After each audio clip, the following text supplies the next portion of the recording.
Good morning. Hello. Whoop, jump scare. Hello. Hi. Yes, I'm wearing the same hoodie I always wear. It's clean. It's clean. I do laundry on the days I'm not streaming, I promise. Hi. How is everyone doing? Happy Wednesday. It's hump day. Halfway through the week. It is all good. All good. I didn't show it, but because of the Canada Post and also coming from Australia, Mop sent out a bunch of holiday cards, and mine arrived like 3 days ago. But it's kind of cute. But it arrived at like the last day of January, so yeah, I have this now. I guess I'll hang on to it till next year. I don't know. Like coming from Australia, plus also the Canada Post strike, which everyone's fucking striking now. Fair enough. That's the world we live in, but it's just everything's a mess. But I digress. It's just like not a good combination, right? So everyone's been afflicted by some shit or other.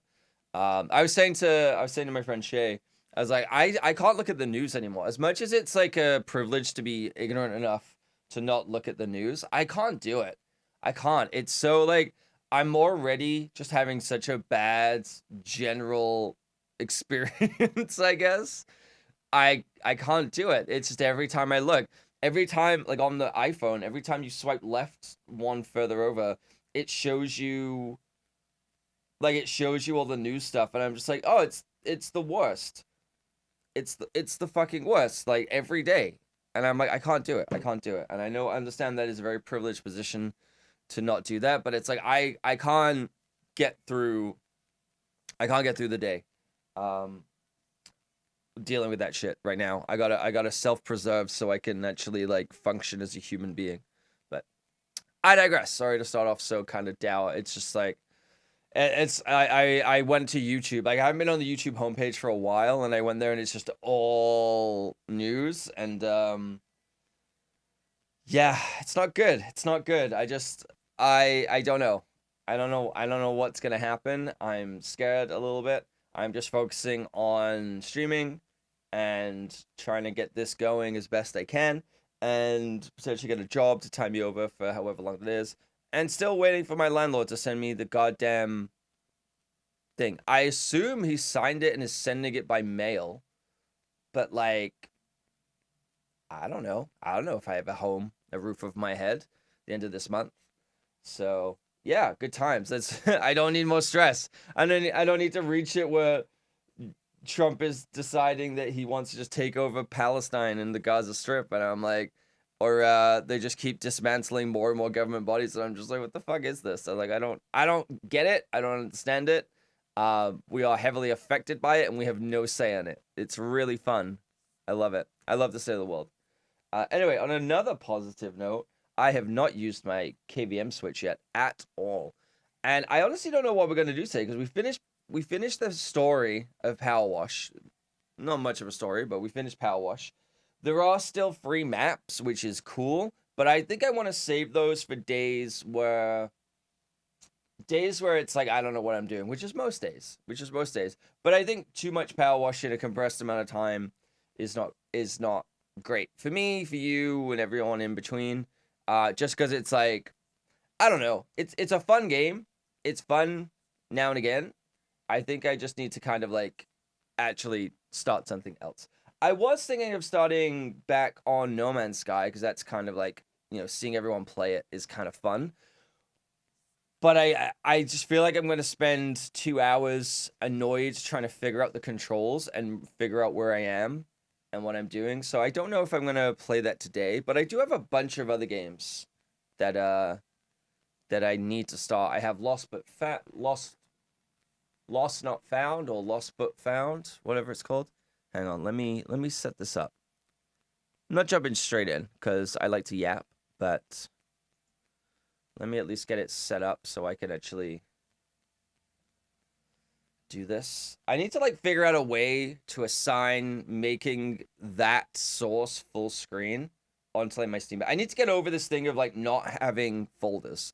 I don't like having folders on my Stream Deck for some arbitrary reason. I like it's just all there, but I only have what 15 buttons, and they're all used. Granted, I could probably remove the party one and stuff, but I'm like, I gotta get over that and just have like it's two presses. It's two presses. It's not a big deal, you know. But yeah, let's see what we can do today. How's everyone doing? Robin, you're having a fantastic day, as you told me, with dealing with insane people. Always a pleasure, always fun.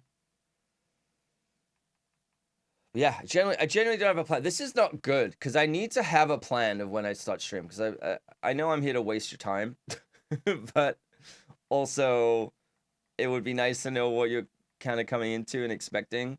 RIP Jedi Survivor, Guns of the Galaxy. I don't have it installed anymore. Chance of Snarl, we've done it. Backpack Battles. Apparently, I only played the demo and I haven't played the actual main game, which is really fun. Cult of the Lamb. Is there a new update of that? I never really finished that. There's the room. I'm just looking at my main page. What is lost but found? Where's the store page? Game info. Organize and give out lost items but found. Sorry. Organize and give out lost items. Lost but found is a job simulator game, oh baby, where you're an officer who oversees the lost items in an airport, organize those items and distribute them to the people who lost their belongings. Upgrade your office. So this is kind of like Papers, Please, but less at stake. Pretty sure Robin's the one that told me about this, but I picked it up on a sale. Maybe that. I don't know. Let's look through the library. I was literally before stream talking to Robin about going through the backlog, and I have 365 games. Heard your name, but your game is too loud. She's playing Kenna. Kenna? Is that what it's called? Kenza? Why you wrote it to me like 20 minutes ago, and yet I cannot remember. Classic Biomutant. I just don't know if I could do a story game. I think I would just like pass out. Can yes, but no place. She's sailing the seven seas. Bread and Fred, but it is a co-op game, so I'm kind of waiting to figure that out. Bully Scholarship Edition. Is there any update like mods for that to make it look not? I'm just gonna show you what I'm doing. There we go. I'm trying to just see. The Pengu game. Yeah, Bread and Fred. But it's like a co-op game. Grab your best bud in this new co-op challenge. Help two adorable penguins, Bread and Fred, reach the top of the snowy summit. Time your jumps, climb walls, and swing across gaps. See how far you can make it before you tumble all the way back down. Is it co-op or... Is it co-op? Like, I know it's co-op. Sorry. What I'm saying is it split screen? Or is it remote play? Just remote play. If anyone knows. It's so funny, like, the art style here is, like, not even remotely what the game actually looks like. It's also a tiny install. That's kind of crazy. Probably both. I'm thinking of, like, if I can arrange doing, like, a couch co-op with Shay or something, you know? Because Cloudberry Kingdom's a fun one to, like, enrage people that you're playing with. But I played through that with one of my friends back in the day. I don't really speak to him anymore, but my friend Connor. I think we streamed it, actually. And it's very fun, but annoys the shit out of people. The Cullen Origins, pretty sure that's a dead game now. Cuphead, I don't think I can do it. Darksiders, interesting. I don't know what that game is. I remember Sai was talking about this game. Delicious Pretty Girls Mahjong Solitaire. I'm gonna play that at night alone while I'm not wearing pants. Thank you very much. Dive Kick, no. Domina, no. Considering the dev went absolutely insane off the fucking rails and got dropped by the publisher. Let's not play that one. I think I got that free. Or in like a humble bundle. I'm like, okay. For like $1. I'm like, okay, at least I didn't give him any real money, you know? Dolph Romantic, I know Robin, you've told me about this game. It's pretty fun. Dragon Ball Fighter Z. I do want to play these, but I know they're all the same. This one's the story one, I think. Never played Dragon's Dogma. Elder Scrolls Online. I did at one point want to play this because like I enjoyed Skyrim and I heard good things, and then I was like, I don't think I could dedicate my life to an MMO. I just don't think I can do it. Elite Dangerous scares me. It seems really intense. Yeah, kind of, Aqua. I'm trying to like figure out what I could play next. 'Cause I was thinking about playing No Man's Sky, and then I just kind of was like, I kind of, that's my on the couch chill game, but yeah,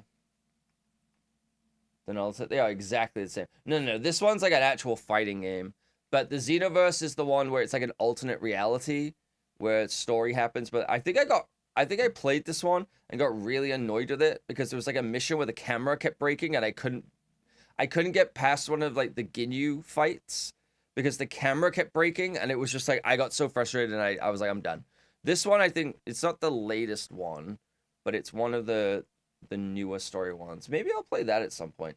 DuckTales, I played on stream. I was on the final boss, and as I hit the final blow, the game crashed, and then like it was like an insanely hard boss, and it crashed, and I was like, I'm never playing this again. I uninstalled it. That's what I did. Fall Guys, classic. Could be a fun stream one. Again, want to play with streamer friends. I think I have to like be very distinct when I say friends of like streamer friends, because I think sometimes it gets misconstrued. And I'm like, not that there's a difference, not that I don't want to play games with my friends, but I think streaming, I've definitely ran into issues where I've played games with friends who aren't streamers before on stream, and it has really gone horribly wrong. And so I don't do that now. I don't do it. Are you still playing the finals, Aqua? I know you were pretty good at it because I saw your clips, and they're totally not biased. I know when people put videos out, they're totally biased. Game Dev Tycoon, classic. Friday 13th, rip. It was a fun game while it lasted. Digital Jousting, not what I thought it was going to be. Good Company, I did want to play this. I know it's like been in early access forever, but this was definitely up there of like wanting to actually jump into. That could be a contender for today. The amount of times I've gone to that and wanted to start it and just didn't. I got this one for free. I am not currently playing the finals. Okay. These are like story-based ones. I think I actually finished Hat in Time. I played Hellblade on stream. I was terrified the whole time. Hollow Knight, just not my type of game. I same as Dark Souls, same as any of the Soulsborne games. I love watching people play these. I don't like playing them. Next on the list is Monster Wild. Ooh, is that a new one? See, this is the other thing. It's like I want to get back to Horizon Zero Dawn. I have it on the PlayStation 5, well 4, but technically 5. And I have the sequel on the PlayStation 5. But I also have it on PC. I can't remember when I picked it up. So I'm like, kind of want to play it on the PlayStation because I would play it with the controller anyway. And then I can at least play the sequel. But again, it's another really long story game. House Flipper, 662. Yeah, this was on sale the other day. This had an insane sale. It was like 80% off. Islanders was fun. It's like a YouTuber game. A YouTuber made it with their friends. It's actually a pretty fun game. Jodun, I don't remember what that is. I've never played it though. Takes Two is great. Yeah, again, I have a lot of like co-op games that I want to play with people, but I want to make sure I'm playing with like specific people where I know that our friendship won't get ruined, but also we control each other. Jiao was playing Kerbal the other day. I'm not smart enough to play Kerbal. That's the new one. Playtest happening next couple of weeks, and then the release on the February 25th. Oh, okay. Nice. Kingdom, I don't understand which one is which. There's like 3 different versions of the same game, but also a sequel. I don't understand. There's like Kingdom New Lands, Kingdom Nothing Land. I don't know why, but that annoys me, and therefore I don't want to play it. LA Noire, just became a buggy mess, and I never finished on stream because it was so buggy. Legend of Korra, this was okay. It was just a very empty game. To Keep Talking Nobody Explodes. Again, another fun co-op style game that you could play with people. Lego Worlds. Derp Guy 22 gifted me this, and it was fun. But it was like when it just was like super early access. Surprisingly, Marvel Superheroes, the Lego game, was actually kind of really fun. This was actually a really fun game, and kind of, it was one of the first games that I played on like a good PC, and it looked really good. And I was like, oh shit. There's like 5 OGs on that. Yeah. Lost and Found, Lovely Planet. I think this is one where it's just like you let it run. Mafia. The Mafia games were pretty fun. They were pretty fun. I loved finding all the little magazines, if you know what I mean. It's in my library, but it's not installed. Okay? Back off, Toxic. I added it to my library because it's free, but I don't have it installed. Got to hit those sub goals, otherwise I'm never playing Rivals. Ever. You're also gonna like, it's gonna be so hyped up that if I ever do play this, you'll be like, oh, right, he's terrible at video games. Massive Chalice is such an interesting concept game where it's like about generations and about breeding generations that give you the stats that you're looking for. Again, I've never played it, but it looked really there's a lot of games on here where I'm like, oh, this looks cool, and then never played it. Shadow Mordor I liked, but I never finished it because it's a story game. Shadow War, I bought it day of release and then never played it because after I heard the monetization was so horrendous. And I bought like a code through Humble, I think, versus like through Steam, so I couldn't refund it. And that was kind of around the time where Steam introduced that 2-hour window of a 2-hour and 2-week window. And so I couldn't get my money back. And I've never played it. I don't think I've ever even installed it. My time in Portia or at Portia, never played it. Nier, I do have Nier. I think Aqua, you asked me if I've ever played this the other day. I do have it. Mr. Shifty. I think that one was like, it's kind of like Hotline Miami style. Ori, classic. Will of the Wisps. Haven't played it. The amount of times I'm going to say I haven't played this. Portia, right? Portia. Did I say Portia? I don't know what it is. I don't know. The T is silent. Ori and Will of the Wisps. Portia. My time in Portia. Oh, okay. Play Ori?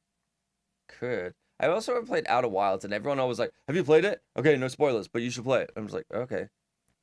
Like Ellen's wife. Who the fuck is Ellen? Like, abuses her staff, Ellen? Why would I know what Ellen's wife is called? Ellen DeGenerate? Why the fuck would I know what her wife is called? Who do you think I am? Palia. A classic Palia. Because she's an actress. I don't know. You think I know who actors are? I know what movies they're in. I don't know who the actors are. Psychonauts. Oh, I did get Psychonauts 2. I couldn't play the first one because it kept crashing. Same as like Jedi Survivor. It kept crashing every 90 minutes and I had to restart. And I was like, this sucks. Because it's like a compatibility mode thing. I am interested in Psychonauts 2, though. I know it's a story game, but it seems a lot more interesting. I don't even know what this is. I'm guessing PUBG. Wait, there's a test server, an experimental server, and a game. What the fuck? Quantum Break. Raft. I remember buying that on itch.io before it was even released. It was really fun then. Railbound was kind of fun. It's like a puzzle game. I don't know if anyone played Railbound. I'm moving it there so you can see it. Railbound's kind of like a puzzle game that with trains. It's fun. I think a second one just came out. Tomb Raider, Aqua's favorite game ever. Road Redemption. I did get a emulator of Road Rash, which is basically why I have this game, and I want to play it again because it's so fun. Rise, Son of Rome. I think I got this in as part of a Humble bundle or like the Humble Choice or whatever it is. Because I was like, oh, a tech demo. Saints Row. I remember playing this with EpiPen and him getting really mad at me, and then we never played it again. Screen Cheat's a fun party game. Shadow Warrior. I don't know. I think this was recommended to me. Hey, I played on stream like twice. True. You should stream more with the camera, okay? Cam's bell. Cam's bell. Turn the camera on. Turn the camera on. The ship. Shower with your dad. Snake Pass. This one is fun.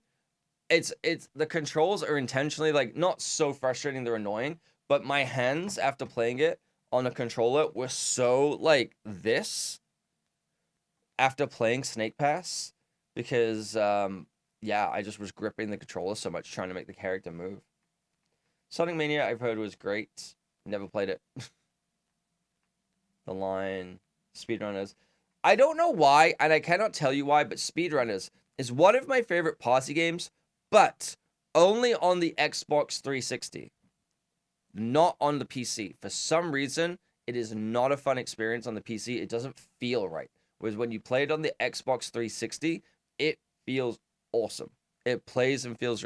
I think it's just, I don't know what it is. I don't know what it is, but it never runs right on a PC. It's so bizarre, but it is a great party game.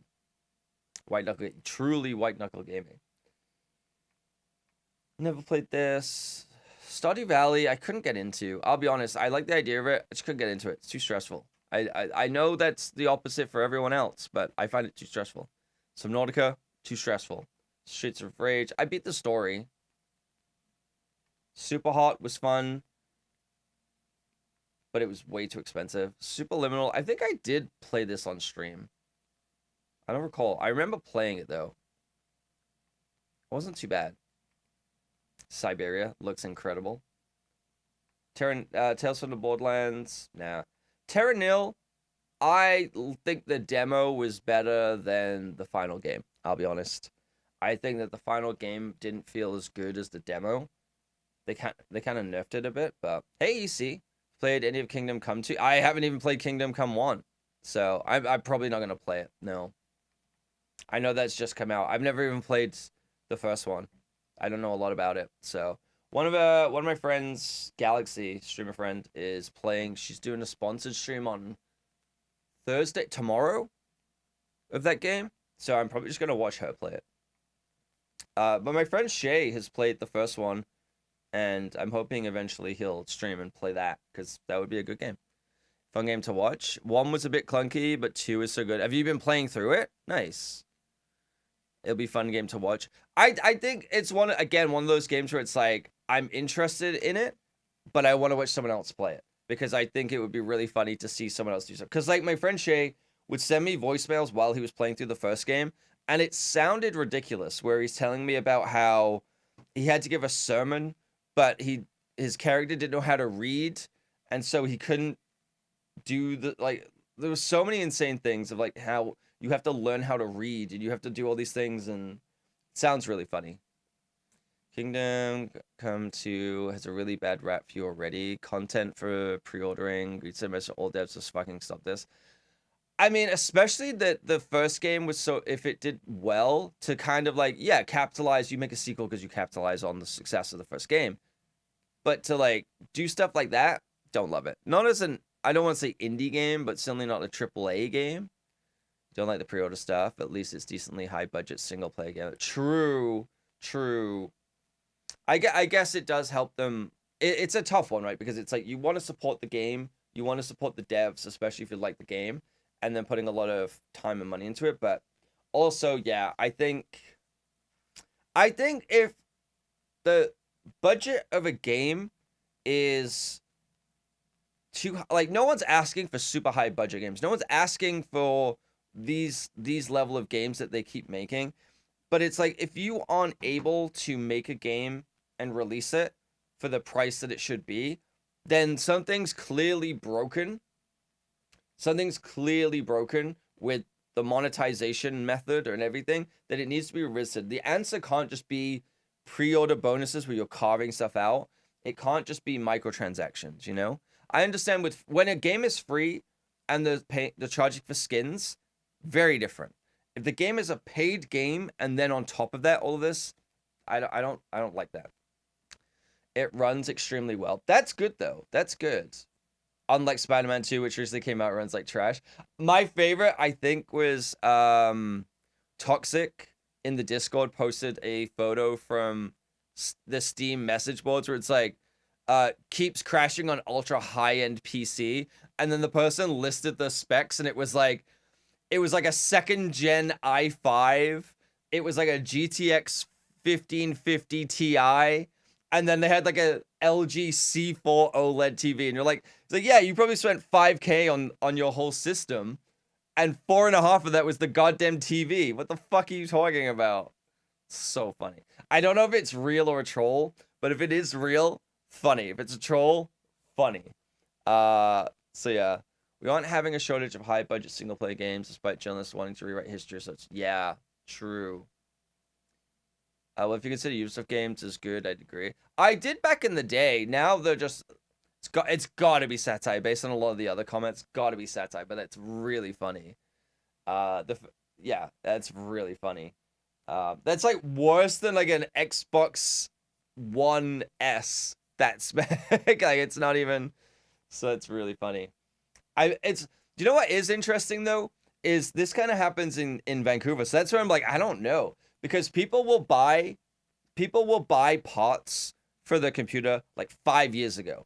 And then they'll go and sell it. It's like, oh, I'm upgrading my computer. I'm going to sell my old PC parts. And they'll look up the price of the PC part, and it will still show the brand new price of the item. It won't be like adjusted to like a $500 graphics card is now worth 20. Hi, Joshy. How's it going, dude? Welcome to the stream. I'm using dude in a non-gendered term. So if you are not male, I'm not calling you a guy.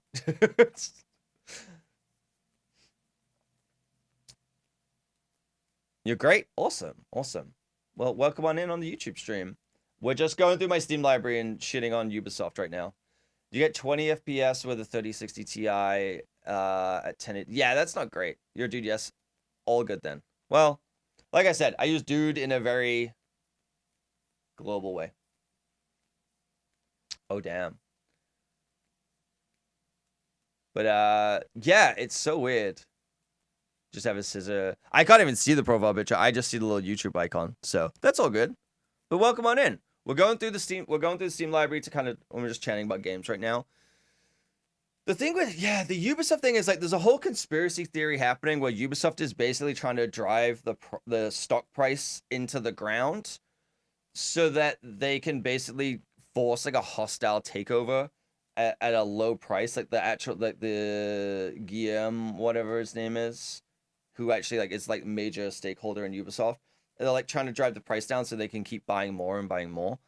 And yeah, it's just like, I don't know, man. It's like that cool if you do that, but you're going to tank your entire reputation at that point. You're going to tank the entire reputation of the entire company that no one's going to want to buy your games. And also, you're going to spend so much money on this hostile takeover, potentially, if it's allegedly true, that you're going to then have to make even worse monetization decisions in order to recoup those costs, right? Yes, I am on Twitch. I'm multi-streaming right now. I don't know if you watch Twitch or if that's a preferred platform to you, whatever, but there is a link to the Twitch stream in the description.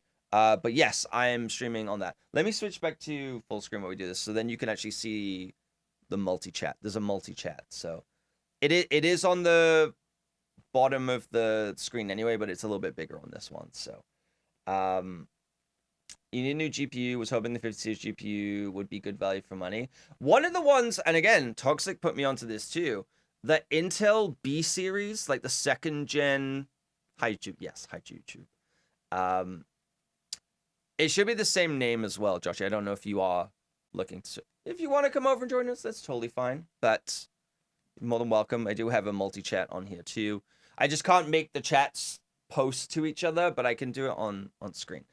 The Intel B series graphics cards for like, what was it? Like $250, $300 for the graphics card. And it's like for 1080p gaming, it's kind of amazing for the value. Even Microsoft don't want to buy them. Yeah. And that's saying something. Well, they probably can't at this point. They own way too many things. But, yeah, the whole thing with Ubisoft is kind of insane. It's just like, it's just so disappointing because they have some incredible technology, they have some incredible IP, and they make these, again, I remember seeing all the videos. It's like they make games for shareholders, not for gamers. When it's like, if you make games for the people who are actually buying the game, they will buy the game, and therefore they'll buy more of it, and then the share price. Like, it's such a backwards thing that it's like this weird thing of like, this is how business in my mind should work, and that's not how it works at all. And like, you go to these game companies. Like, I've had friends who worked at big, like, AAA game companies. I'm not gonna name the names, but it's like they would talk about how, these executives will come in and try and make a name for themselves, and they've never worked in games ever. They don't understand gaming. They don't understand the audience. All they do is they come in, look at a game, and go, okay, how do we carve this up and monetize the shit out of it? And how do we, like, basically they go to the point where they break the game, they make it less fun. They see a game that's popular, and they're like, emulate that, even though it doesn't make sense for the type of game that we're making. Make that, and like use the monetization, and it completely derails it. That whole team, they then release the game doesn't do well, understandably, and then those same executives fire the whole team of the devs, or like let them, or whatever it is, and then they move on and get to continue being terrible at their job. It's such a insane system. I don't get it.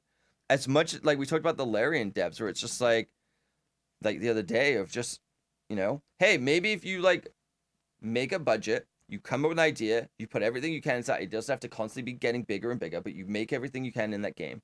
You make it for a reasonable budget, you sell it at normal price, and you make it the best game that you can. Yes, there's always risks that it might not come off the way that you want it to, but you make the best game that you can.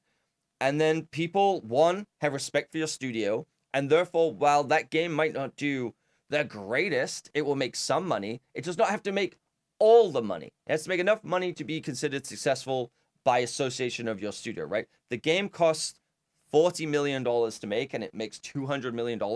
By any metric in movies, for example, the way in which a movie is considered profitable and a big success is it has to make 3 times its budget back. That's it. It has to make, because there's a whole thing of like, you have the production budget, you have the marketing budget, and then it also has to account for all of the other losses that the studio has taken on other movies. So that's why you get these big tentpole films. So if a film costs $200 million to make, it has to make $600 million to, I don't say break even, but kind of then move into the side of profit, right? So that's why you have these bigger swings. But in the same vein, it's like, no one's asking for $200 million movies. Go make 100 million, 110 million. Sonic, all the Sonic movies cost $100 million or thereabouts. Oppenheimer cost $80 million. Made billions. Joker made would cost $50 million, made $1 billion. And I'm just like, don't you abandon my child. How dare you? Microsoft Con, let me just catch up with chat. So Ubisoft makes you sad. A lot of good franchises and devs that clearly talented, but I don't know, it feels like the games are designed by people. They are. They're 1,000% are, you see. They are designed by people in suits. Or someone who is creative comes in and says, hey, I got this idea, and they have this creative idea, and then someone in the suit goes, well, hang on, how are we going to make money from that? Like, the problem I have with Ubisoft games is I think they look amazing. They have some of the best visuals and gameplay that you can have in terms of how they function, but they'll then make a 20 by 20 mile map or kilometer map and put nothing in it. Or they put stuff in it where it's like, oh, you can't unlock this yet because you're not this level. Well, if you want to be this level, it's either you got to grind for 20, 30 hours, or you can buy this special currency that'll unlock. Like, it's so fucking, I don't know. It's very annoying. You used to go to 4K TV, so you need a lot of VRAM, main res, and you want to get an upgrade. That's fair. Also, I'm a fan editor. It's random damage. That's okay. That's all good. That's all good. What kind of fan edits that you do, Joshy? Like, I'm guessing scissor. I don't know. Let me. Microsoft can't put it down if it's already down. True. Shareholders ruin all this shit. It's venture capitalism that's ruined all of this stuff. Look at all of the rise of apps. Remember when ride shares and delivery things were a big thing? And it's like, oh my God, this is so great. It's so much cheaper. Why would we do all these things? They destroy the industries that they're trying to take over. And then venture capitalism is like, okay, now we need to turn a profit. And now it's 3 times more expensive than it ever was. Like I've talked about this before. It's like I've ordered from like I was gonna say Ubisoft, from Uber Eats, and the service charge was $20, and I'm like, why? For what? Doesn't go to the driver. Wish Ubisoft felt like this about any of their IPs. Just like make a small 12-hour game. You know, it can be more story, and just like make it like you've already got the graphics. It's already there. I mean, everyone lost their minds when Far Cry Primal. They're like, oh my god, it's the same. They've reused the same map from the other game in Far Cry Primal. So that's also the problem, is gamers will be like, oh, they did this, they reused this, and then they're like, all right, well, we can't do that again, so now we gotta spend money. Fuck that. No one, I didn't give a shit. It's like, make the gameplay interesting. If you have a map, find things to fill it out with. They changed enough, in my opinion, that I had a lot of fun with Far Cry Primal. There's some of my favorite clips on this channel of me playing Far Cry Primal, where I'm like crawling along the side of like a riverbed and a fucking crocodile grabs me. And I'm just like, oh shit. Jumped, scared the crap out of me. Like, I care about what is happening and what I'm doing in the game, not that the map is the same, because who gives a shit? You playing Spider-Man 1 and 2, it's the same fucking city. Oh no, they used the same New York. They didn't make it in fucking, you know, Utah. Who gives a shit? They convince themselves that hits are only means to success, and runs hit that. Well, they think that pouring more money into the game is going to make it infinitely bigger and better, and that's just not true. That's just not true. Nothing but towers show you all repeatable thing. Nothing. Yeah, it's like games are busy work. That's what games are. Like, you know, we're talking about Power Wash, and I've been playing Power Wash Simulator. And it's like, oh, I'm spending 4 hours cleaning a fucking building. It's like, what am I doing? It's busy work. But at the same time, that's the whole point of the game. It's just like to immerse yourself in this world. And it's like, give me stuff to do, but like, give me variety. It's just like climbing a radio tower, and it's just like, oh, okay, like, multi, you just post, you see is, I just posted the user is Saturn. Oh, okay.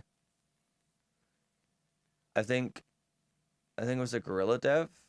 Sorry, sorry, EC, I missed what you said. The devs get mad at FromSoft for going against all the open world. Yeah. But then make great games. And it's just like, I don't know. Ak and I were talking about that similar topic this morning. Grind filler game design of 2020 era that's so devoid of fun, just fill it. Well, the problem is every AAA game, not every single one within mind, like, you know, caveats. But most AAA games, the goal, even if it's a single player game, is to be a live service game. They don't want you playing other games. They fill the game so much with so much stuff to keep you playing the game, because it bumps up the metrics, so then you'll buy other stuff, so this and that. And that's not a bad thing. That's not a bad thing. Like, I've been watching people play Final Fantasy VII Rebirth. I've never played it. And I'm like, every time I log into a stream and I see it, I'm like, how is this the same game? There are so many mini games, there's so much story, there's so much everything going on. And it's like, there's so much value in that game, but it's not like a live service. It's just like, they're like, no, we just want to give you as much game as we can in this game. And I'm like, I appreciate that and I respect that. But it's just this kind of crazy situation where it's like every game, whether it's single player or not, has to be live service, has to be this, has to keep the player engaged, and it's like, the flip side of that is they know that, and they know a lot of people who are older, either like, you know, younger millennial, older millennial, whatever, like, have been playing games their whole life. They know they have busy lives, and they're like, well, we made a 40-hour game, but we know you don't have 40 hours because you probably have a family, you probably have a job, you're tired.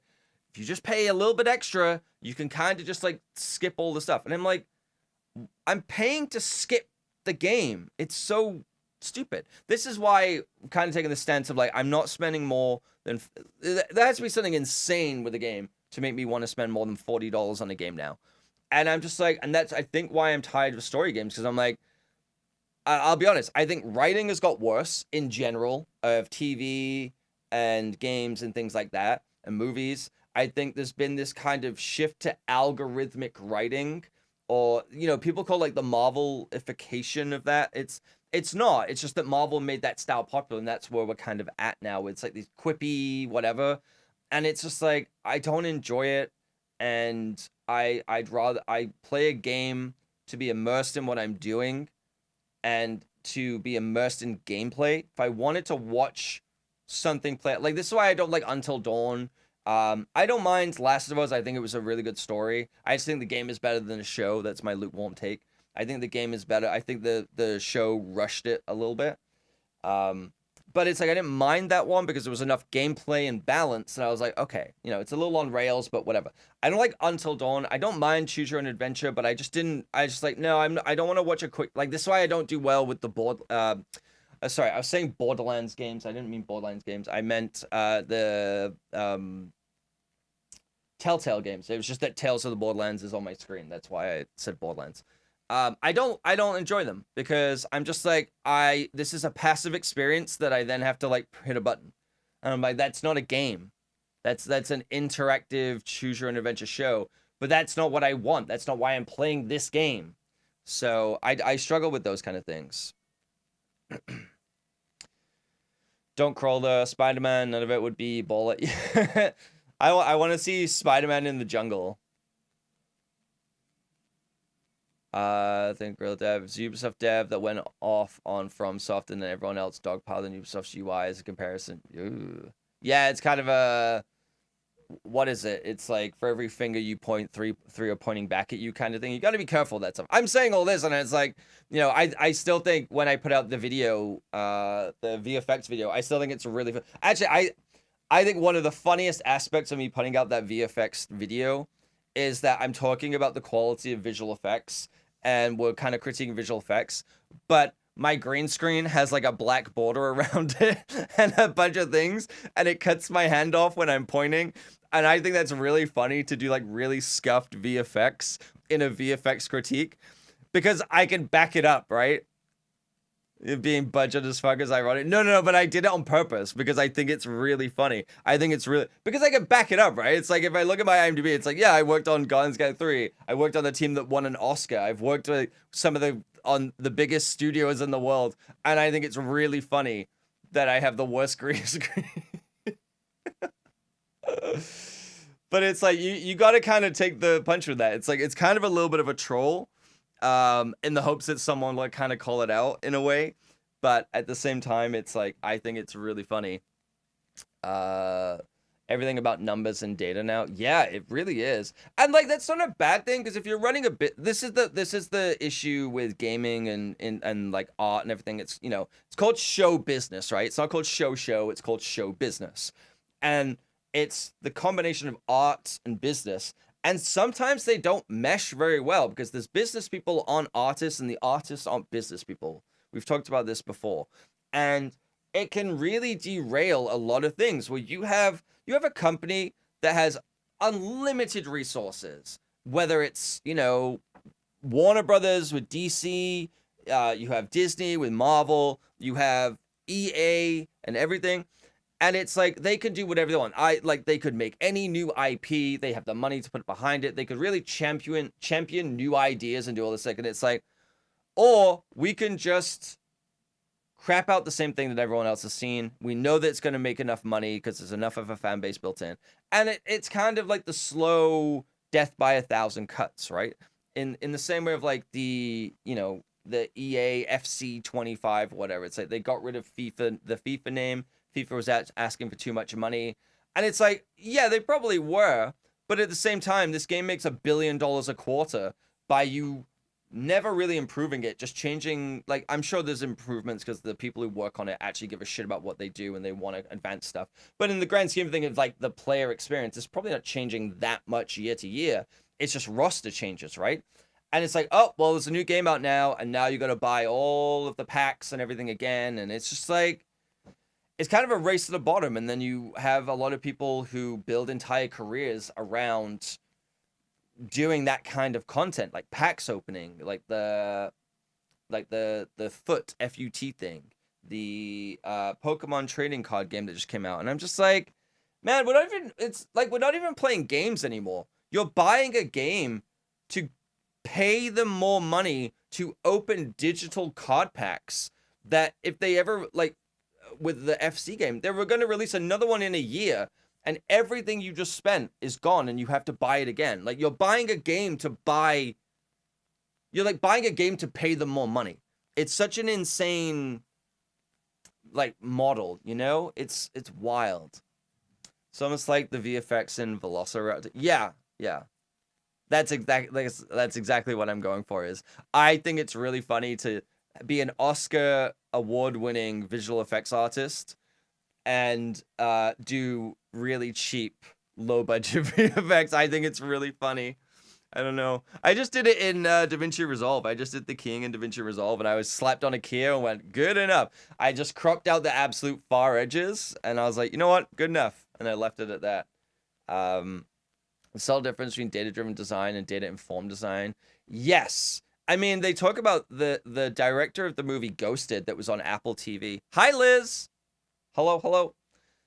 They talk about the director of the film Ghosted, and he was like, yeah, he's like, Apple would come in and tell us and be like, you got to change the edit because people are not going to sit there for 30 seconds for this establishing shot. They're going to not be interested. It's got to be this. And like, I remember even when that show on Netflix, Maniac, came out, and they were like, yeah, it's like Netflix would sit there and be like, an audience would lose interest at this point. Here's the data of this and that, and like all the metrics. And it's like, not editing something to like, everything is just kind of being driven to this homogenous thing, which is not the worst, but it's this idea of everything's becoming a background show. Everything is becoming all about watch time and not like, it's all, I saw a thumbnail. I haven't watched the video, but it's like content versus, it's like movies versus content, right? And everything is kind of pushing towards content where it's just stuff you have on in the background while you're doing the dishes, you're doing chores. Capitalism, baby. Yeah, but it could be so much better because we could actually benefit from it, right? That's the difference. Capitalism could have good aspects to it. On time and on budget VFX. Exactly. Yeah, you get what you pay for, which is 1,100 subscribers were on a non-monetized YouTube channel. That's the budget of my videos, which I'm stressed because I said I would release a video every 2 weeks, and I have not started on a new video. And it's really bad because I want it to come out on Saturday. It's not good. But yeah, it's just this whole thing of like everything's becoming background noise. Nothing is like, with exception, I won't say nothing, but it's like they're working on just kind of making everything just you know? And another aspect of it is like now you have a lot of people coming into the industry who've been like grown up with that style of content, like again, just content. I'm not even going to call it like TV and whatever, it's content. And so you're getting like a diluted version of it. You're not getting these people watching high quality media and books and things like that. They're like learning how to write based on the media that they've consumed. I'm going to, call myself out on that because it's the same thing. If I'm writing based on the way I've learned from watching things that I've enjoyed, whatever, and that's fine. But it just kind of becomes this diluted, cyclical thing of like, you're getting a copy of a copy. Like, if you have an original, you have a document, you have an original, you do a Xerox copy. No one's going to know what the fuck Xerox is, except maybe me, Pyro, and Aqua. I'm kidding. But you make a photocopy of an original. And then what's happening is you're making a photocopy of a photocopy. Photocopy of the photocopy of the photo. And it keeps going down, and you end up with a kind of washed out, smudgy ink thing, right? Where the essence of the original thing is completely lost and eroded away. Xerox is what Apple copy, which is what yeah, exactly. There we go. Now we have Windows 11, which breaks your audio if you update. And they made it where your USB headers turn off providing power to things. It's really fun. So what you're saying is they're right for being challenged and having something better replace content with something new. Yes, and I think I've mentioned this before. I think we're both in like a weird timeline with this stuff where this is what is the popular thing, and it's not necessarily that I think people like it. I think it's the thing that is shoved in front of people, and therefore it's this kind of snake eating its own tail situation where people are kind of just like not really engaging and being critical with what they're watching. They're tired after a long day because the world's kind of shit, and they'll sit down on the couch or wherever they sit down, they'll turn on Netflix and be like, I don't feel like scrolling. What's number one in Canada right now? What's number one in the US? Oh, it's this. Okay. Well, if it's number one, then it must be good. And they'll put it on and they'll do that. And then they'll sit there and they'll scroll on their phone for 3 hours and that's it. And therefore, it's like whatever is put in front of them, what's put in front of them, therefore it becomes popular. And it's this kind of thing of like no one's actually engaging with it, right? I remember like in the pandemic stuff where they were just like, oh, Bird Box is it's the most watched movie of all time. It's this, it's that. It's like this came out in the cinema, would have made $17 billion. It's like, no one would have paid to go see this. This would have been a box office flop, but because it's free and on your app and it's the new thing and it's the number one, people are just like, oh, sure, whatever. And that's it. That's the level that we're at, you know? Regurgitated content is a similar argument to why The Simpsons sucks now. At least, I mean, to be fair, they've been going for like 35 years. They're out of stories. That's why they try to do Futurama. And the problem with Futurama is it's like you could do anything in this show. Oh, we're gonna make exactly the same show. Ellie Simpson stories were made by writers who drew from other content life to make The Simpsons. Writers are making Simpson stories drawn from what they learned from what. Yes, exactly. That's exactly what it is. I mean, you know, some of them are not the greatest people, but it's like, look at the people who wrote for The Simpsons, right? In those early days of like, you know, Conan O'Brien is the most recognizable one on the list for me. But it's like, yes, they're drawing from living a life in the 80s, growing up in the 70s and 80s, and their experiences of family and this and that. And it's like, yeah, the people who are writing for it now grew up on The Simpsons. They're fans of The Simpsons. And again, it's that watered down copy of a copy where they're now writing what they think The Simpsons is, not looking at the core of what made The Simpsons, right? Like a family unit now is so different, right? You know, not to be like, oh, Grandpa Cam or whatever, but it's like we didn't grow up with iPads and digital things, right? You maybe had a phone when you were in your teens towards like the 2000s, but like in the 90s, it's like, oh, I need to get in contact with my friend. I'm going to use the landline phone and call my friend and arrange to meet up with them. And I'm going to go where they are and we're going to hang out in real life and we're going to do this. And there was a lot more engagement in that. There was a lot more spending time with people. Not that there's less spending time now, but the way it's done is very different. Game Boy, exactly. Stuff like that, where it's like the way in which you engage with things was very okay. Boomer, thanks a lot. Yes, but like the way that you engage with things then versus now is very, very different. There is a lot of digital noise now, right? And so again, you have people that are watching content or watching shows that are not as engaged with what they're doing because they're doing 17 different things, right? They're on their phone, they're on a laptop with the TV on in the background, something else, right? No one or very few people are doing something with less than 2 screens going at the same time, right? And that's a lot. And that can be overwhelming. That's a lot for us to deal with as like people. Work from home, I'm guilty. Yeah, I mean, I am too. Like the amount of times where it's like I have 2 monitors up, I have work. Like I usually work with 2 screens where it's like this screen is full screen of the video that I'm working on, and this screen is kind of the node manager. If it was an editing program, it'd be the timeline. Okay, just for example. Now I've got used to using one screen, and then I have YouTube open on this screen or Twitch open on this screen. I then have an iPad open in front of me with a TV show playing, and then I have my phone right there. And I'm just like, what am I doing?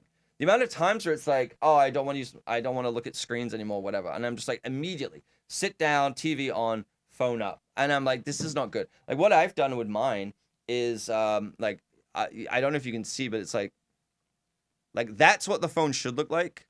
What I've done is I've added a filter on my phone to like a grayscale filter to my phone to like reduce the amount of vibrance from it. So it's not just like as addictive and not as interesting to look at. I've put a bunch of like screen timer apps on different things. Like Instagram.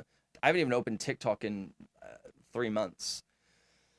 It's bad because I'm trying to make an active change where the only time I'm looking at a screen is if I'm watching something on TV or if I'm working or if I'm doing this, right? And I'm really trying to reduce that. But like, yeah, I'll sit there with a TV show in the background playing on my Steam Deck, you know.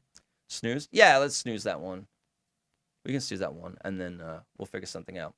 Used to be you go to the park and thank you, Toxic, and happen upon your friends. Yeah, you'd go somewhere and do stuff, and it's like you would want to spend time with each other. Like spending time, it could be watching a movie, but you're talking, you're chatting and whatever. Like whenever I hang out with my friends, I make a point of like keeping my phone away as much as possible, especially when we're watching stuff, so that we're actually hanging out and spending time together. But when I'm on my own, as soon as like whenever I've like you know, been dating someone and they've stayed over, or when I lived with my ex or whatever, it's like I changed my habits a lot where I wouldn't, like, I would usually just have an iPad and just like have something playing while I'm going to bed just so there's noise. But when they were staying over, when they were here, I didn't do that, and it changed my habits. As soon as they were not around, that habit immediately came back, and I'm like, why? I just spent months not using this device and being fine. Why did I immediately break that habit? It's such a weird thing. Uninstall, create more friction to use. Yes, yeah. That's exactly what I was trying to do. Hi, Skatey. That's what I was trying to do. I need to uninstall some of them. Like Twitter, I'm just gonna remove my phone. I've locked it down. I'm just gonna remove it off my phone. If I have to open it, and like some people have like posted links to Twitter on Discord, I'm like, okay, I still open it, but I've locked my whole Twitter down. And every time I open it, I have notifications from just some fucking crypto bot tagging me and everything. So I literally open it to block things. That's the only reason I open Twitter anymore, is to block crypto bros, and that's it. Another reason why I watch so many K-dramas, no chance to grab me. Yeah, there's way too much going on in the K-drama that if you look away for a second, you're gonna miss it. Okay, well, I do feel you guys have a point about things change for worse. I am gonna say something controversial in that in adults, yes, I don't disagree.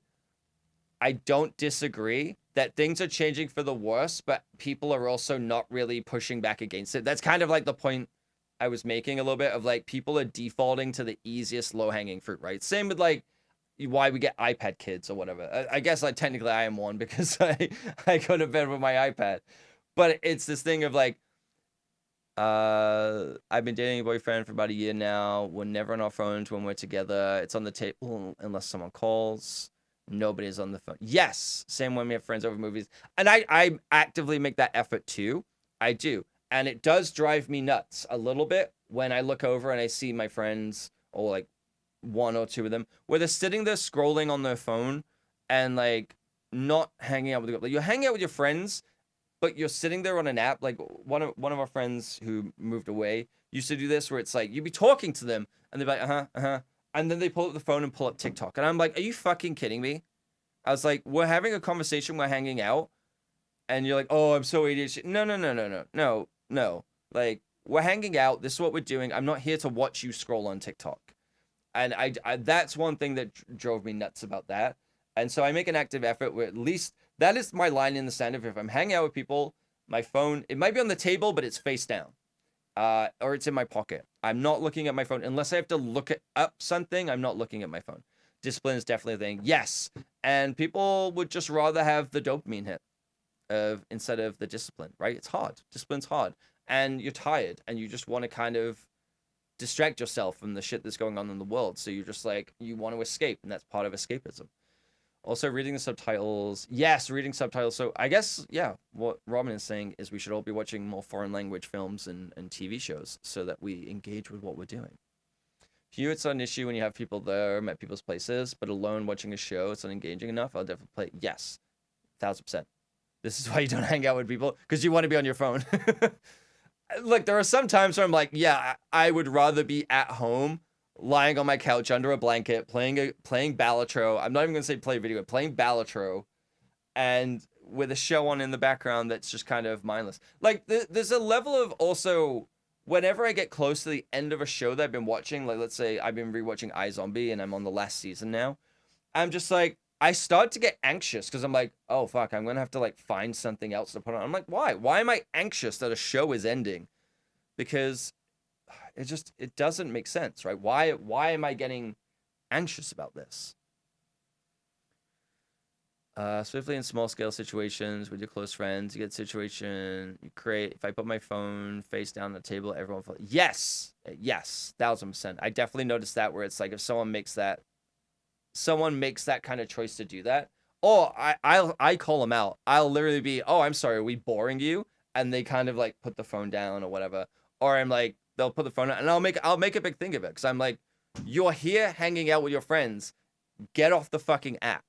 Like what do you think is going to change in that? Like you're going to sit there and do this thing. It's like, no. It's like you can't wait for like 5 seconds. You can't do this later on. Go you know what? If you want to do that, go to the fucking bathroom and pretend that you're taking a dump and then go look at your phone. Okay? Just don't do it while we're having a conversation because it feels disrespectful. But when talking large scale discussions like screen time, teenagers don't have impulse control. Yeah, it's bad. It's bad.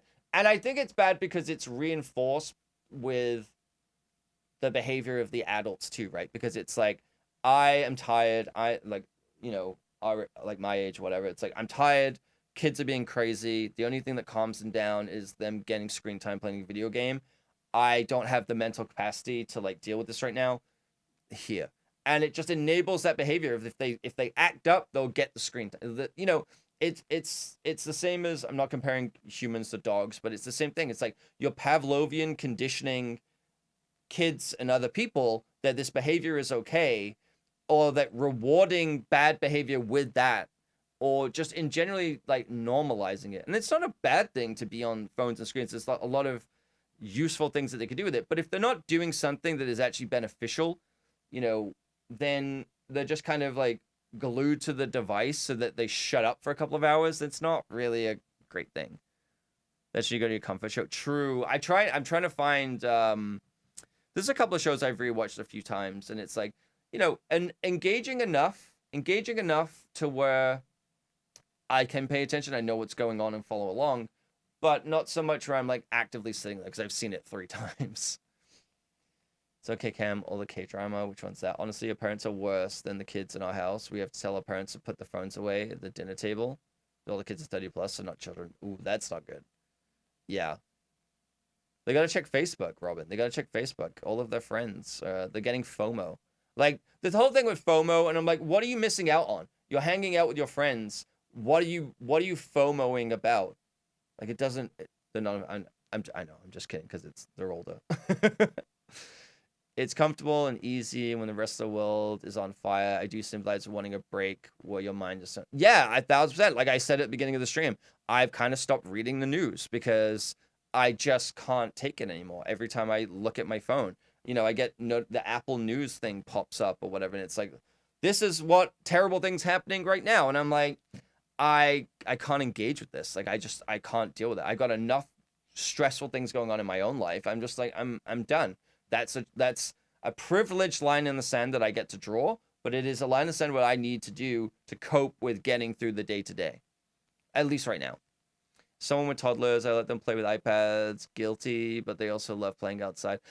Yes, I think the playing with the iPads and using the screens is not inherently bad. That's not what I mean, Liz. I think it's when it's used in a way of like shutting them up, or like distracting them, or instead of like engaging and spending time, because I know that you spend a lot of time with them, because I see your posts on like Instagram and everything. I know you spend a lot of time with them, and you spend a lot of time outside, and I think that's great. I think it's when you just have those parents that are so disengaged where they just rather give the kid a screen than actually engage with their child and actually raise their child. There's a very big difference where it's used as a diffusion thing or whatever, rather than it being used in a constructive way, right?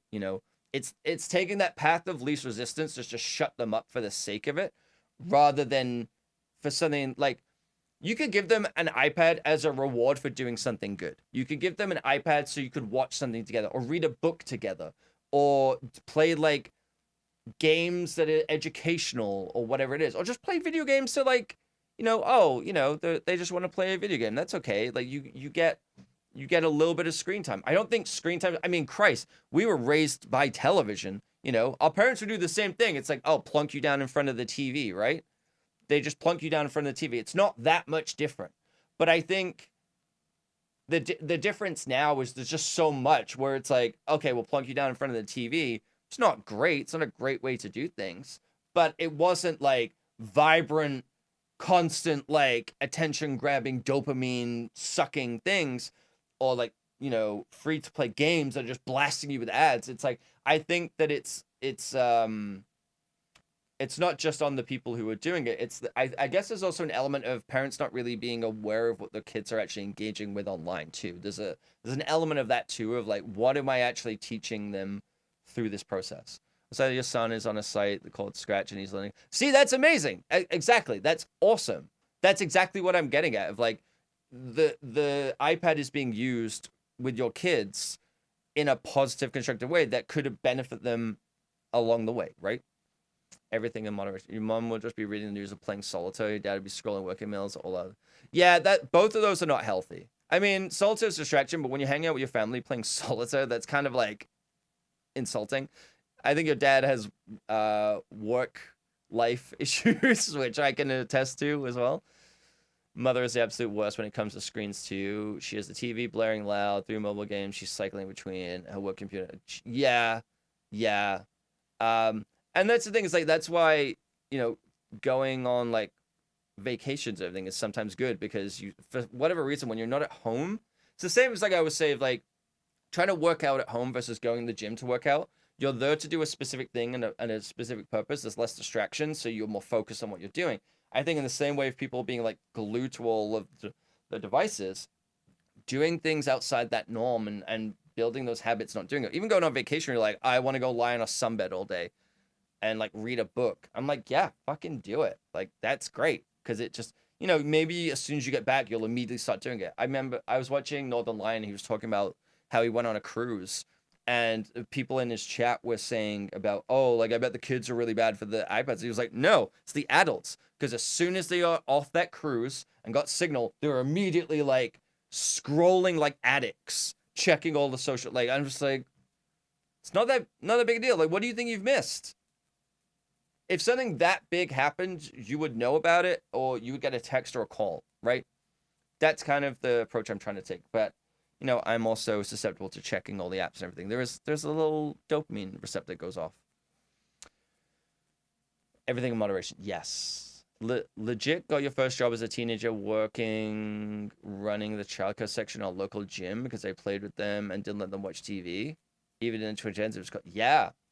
It's I mean, it's do as you were told, like do as you were taught, right? You weren't really taught how to raise kids and what to do. It's just like, oh, you suddenly you're like, oh, now I get why my parents did this. I'm gonna do it. And you're just like, no, that's not really the way. I don't know.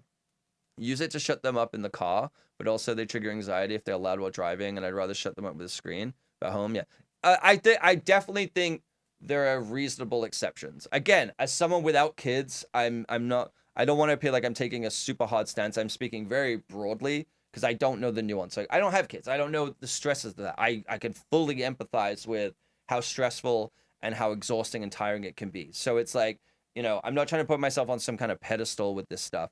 I understand that there are times and places where, like, yeah, giving them a screen in the car so that you can drive and they're not like hassling you, so you can focus on driving. It's more of just like, I guess when it's like you're in a restaurant, you know, when you're in a restaurant and you see like a family and they have kids and the kids are running around and like being very disruptive and the parents are doing nothing about it. That's the kind of like level that I'm like, you know, that's where it's not like, I don't want to say negligent parenting, but it kind of like falls to that, where it's like, you're not really raising your kids with proper like etiquettes, you know? And it's like, sometimes I get it, it's hard, but I think a lot of people forget that they're raising an adult, not just having a child. Thought we were kids, Grandpa. What's that Simpsons meme? Hey, look, everyone, an old man is talking. Being bored has become a skill, which is very funny in the set of, yeah. Keep Discord muted except for your close loved ones. Someone needs me, they have my phone number. Yeah, I kind of took that, I've taken that approach too. Although with Discord, for some reason, I have the notifications enabled and it will not notify me on my phone. I have to actively check it, which I do like periodically throughout the day because like I talk to friends through that as well, and obviously like I check on my Discord. But I like not seeing notifications popping up all the time. It for a while kind of freaked me out because I was like, oh, I don't exist. I'm this and that. And I'm like, I kind of realized like no one gives a shit. No one gives a shit about everyone. No, you're just showing the parents. I appreciate that list as well because it's like a side that I don't get to see, right? Um, so I can fully understand that. It's very easy to be like, oh, parents should do this and do that, and it's like, well, there's times and there's places where it makes sense where like you have to give them a screen to shut them up because it's dangerous, right? They're screaming and yelling. You're trying to calm a child down while you're driving on the highway. Yeah, maybe give them a fucking iPad so you don't crash into the fucking side railing. Just a thought. Okay, an ad is gonna run in a minute as well. Sorry, I ran out of snoozes, so I can't snooze anymore. I'm sorry. I found that I have to close down the app, like force shut it, else the notification to PC if it's on. Yeah, I do that. I do that as well. I'll swipe it, even though it's supposed to like you're not supposed to because it kills battery, but fuck it. I don't care about my battery. I'd rather have peace of mind. Once you try and get dinner done with 3 children under 3 running around, you might grab the screen just to be able to feed them later. Host mom would never let you use the screen, and I didn't. But as soon as she went home with the kids, parked in front of the TV so she could cook. Understood, and often just extend my hours. Yeah, it's so funny where we again draw lines in the sand where it's like it's okay in this scenario, not that scenario, whatever. But it's like it's a lot. Oh yeah, I have notifications disabled on every app. I hate seeing so many. It stresses you out, and then I end up not responding to someone. Yeah, the amount of times with my email, I wake up and there's all the email, and I just select all, mark as read, and I just like I just can't. I'm done. All right, there's an ad that's gonna start. Yep, there it is. Okay, I'm gonna use this as an opportunity to go pee really quick. I'll be right back. I'm gonna grab a drink as well because we're talking a lot and not drinking a lot. So I'll be okay. Keep an eye on Sarah for me.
I think a lot of people as well can be like really hypocritical on this stuff too. I'm including myself in that as well. I think a lot of people are very hypocritical. I could be hypocritical. I think the difference is being open to admitting when you're wrong and listening and learning and actually, you know, being open to changing your perspective. And I think a lot of people aren't willing to do that because, as we've talked about before, a lot of people tie their personality to certain things. And if that gets challenged or threatened, they take it as a personal slight and double down, right? But especially when it comes to like a parenting thing. Again, the key is moderation and context and how you utilize it. Yeah, I think it's like having a device as a default problem solving thing is not great. It's not the greatest way to approach this stuff. But there are definitely like as Liz was saying, like when she's driving and it's like, yeah, it's like kids screaming and like doing whatever they're doing in the back. It's like I need to not worry about them so I can focus on something that I'm doing. I think when there's opportunities to teach a child to like habits and things like that, then I think that's important, right? I think that's the stuff that's important. Um, it should always be like a last resort, not a first port of call, you know? Where it's like a kid starts crying and it's like, oh, get the iPad, get it. No, like maybe try and like console them, have a conversation with them, let them process the emotions. And then, yeah, people are going to stare at you. People are going to be annoyed. That's just the way of the world that it is. But it's like the more important thing is that you making sure that you're teaching your child how to regulate their emotions and deal with things and not just be like, here's a distraction, here's a distraction, here's a distraction. Con, I'm done. Well, if that isn't leading sentence of our time. I can be a major hypocrite. My primary hobby is video games, so I have an atrocious amount of... Yeah, that's what I mean. It's like everyone's a hypocrite, and it's like acknowledging that and being fine to listen to differing opinions and being open to that and being like, yeah, you know what? It's like this is my opinion from this point of view, but I understand from this point of view, right? It's an empathy thing. It's a, you know, I think that's the worry is a lot of people get set in their ways really early on. And it can be kind of like worrying because they're never willing to listen. Again, I always like allude it to like flat earth theory, where it's like someone comes up with a specific reason, rationale of one thing that's in a vacuum, and it doesn't make sense to everything else in the grander scheme of things, and it doesn't really work, but they refuse to change or even like think deeper about what they think about something. Like they're not challenging themselves. And I think that's the thing is like, I think I like to be challenged. I think it scratches something in my brain of learning and changing, like being open to changing my opinion if I'm wrong. And not, I think a lot of people get resistant on that stuff because they have a lot of people in their lives that tell them how to think rather than let them come to their own conclusion. That's one thing that makes me very stubborn. That makes me incredibly stubborn when it comes to that stuff. When someone like, I'll start zoning out or just like being dismissive because someone is telling me, I think it's when someone is telling me that I'm doing something the wrong way, when it's something that's subjective, when they themselves are being a hypocrite. And I think it's okay to be a hypocrite, but you're pushing your ideals on me while also doing the same thing. You've been abusing your Discord DMs with Monsanto benchmark. That's really funny. I think that's where I have a problem of that. Like whenever I like started doing fitness stuff and going to the gym, and it's like having someone who one never asked me a question about what my goals are, what I'm trying to do, or anything. It was just, oh, you know, I was like, oh, I'm gonna eat Cliff Bars because I think they taste good. I'm not saying that they're healthy, but like they are more tailored towards doing fitness things, and they have protein. And it's like, oh, it's like, don't eat them. There's just a calorie bomb. It's just a calorie bomb. If you're trying to do this, it's just a calorie bomb. I'm like, cool, but you drink beer all weekend and smoke 20 cigarettes a day, and you're telling me this while the only thing you do for fitness is Apple Fitness once every 7 days, and I'm just like, You don't even know what I'm trying to do here. I'm trying to get fat. Whoa, I cut down to 8 cigarettes. You fucking better have, all right? Okay? They are Sunday, right? But tasty. Echo, all I do is tell and same plot points. He'll be fine with benchmark scores. I think Echo's talking about giving him to Skatey, not me. I haven't seen the benchmarks from Aqua. Hi, Shay. Hi, Shay. Go follow Shay, everyone. So apparently I typed shout out and then I typed chat, so I'm just gonna hit enter. I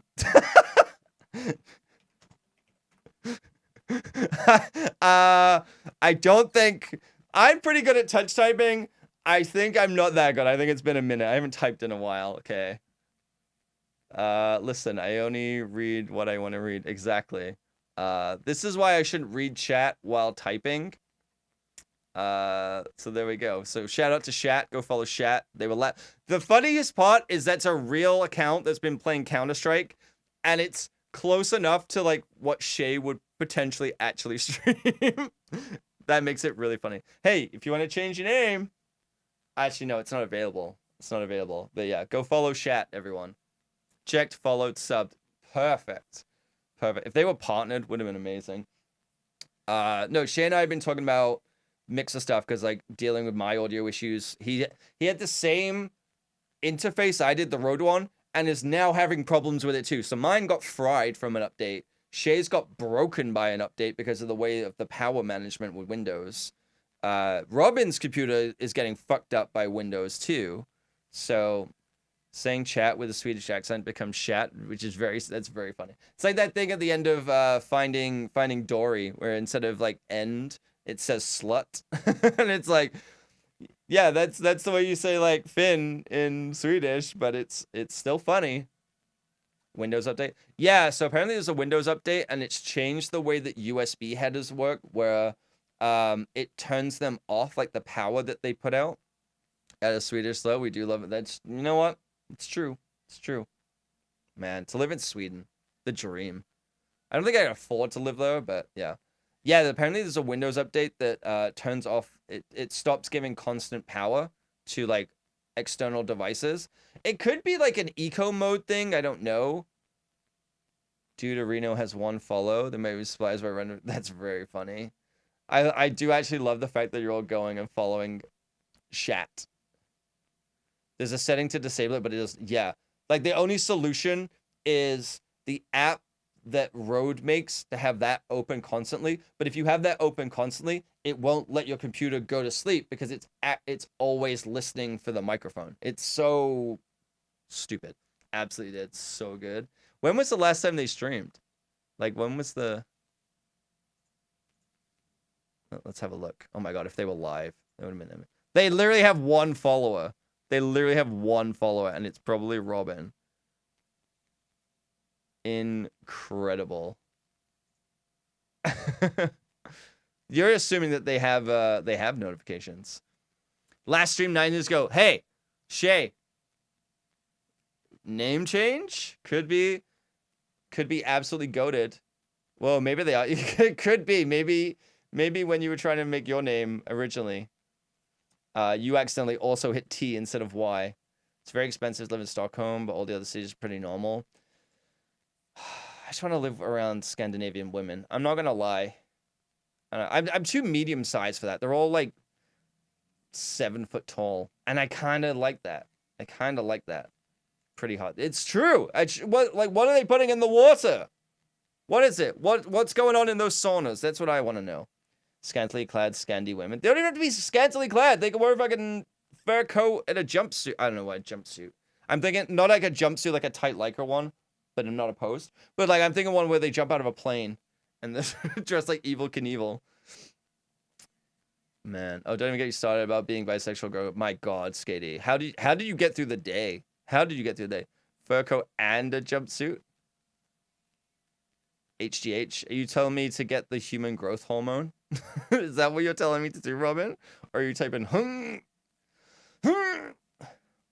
Everyone's so sexy tall. Not me. Not me. I am one of those 3 things. You said everyone, sexy, tall. I am part of everyone. That's it. Shay can be that. Shay is the triple threat, though. That's what they put in the water. Oh, man. I genuinely am like, fuck, if they... Sadly, HGH doesn't do that. Over here, 5'3", with a size kink. What? So you have, like, reverse giganticism or whatever it is? Your heart can only take so much. You just like climbing. That's it, you know? You just want to go up on a girl, Skady. That's what you want to do. Feel like an absolute scrub when walking around Stockholm. Yeah. Well, I would probably Inheritance Day myself if I went there because, my God. Everyone and tall. Robin, you should move to Sweden. You'd fit in instead of everyone asking you weird questions all the time. Yeah, I don't think I could handle it. I struggle enough in Vancouver where there's just like, granted, a lot of people here don't have a personality, so I think I can kind of exist. But I think I would not last long. 5'3", so you don't have to use your knees like ever. Okay, it's good to know, Skitty. It's good to know. I don't have to live up to the sexy. They're taller than Swedes. Live on the Dutch border, taller than Swedes, and you don't have to live up to sexy. True. Yeah, it would be a hard existence. It would be a hard existence. I don't think I could do it. Not that I have any rhyme or reason to move to Scandinavia or anything. It would be kind of great, but I'm not really in the market of uprooting my life again for the 3rd time. Oh, please. You shush. But yeah, my God. Oh, Sweden. Also, isn't that thing where it's just like, maybe it's just TV, badly written TV, as I've been talking about, where it's just like, there's not really relationships there. People just fuck whoever they want. It doesn't really, they don't give a shit. It's just like, I don't know if I can handle that. I don't know. I think my, I don't gonna say fragile male ego, but I think I just couldn't handle the fact of like, not, the fact that it would be hard enough for me to exist there and date, or sluts, fair.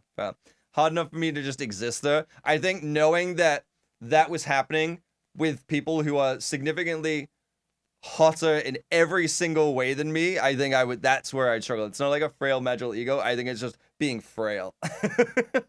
I think that's it.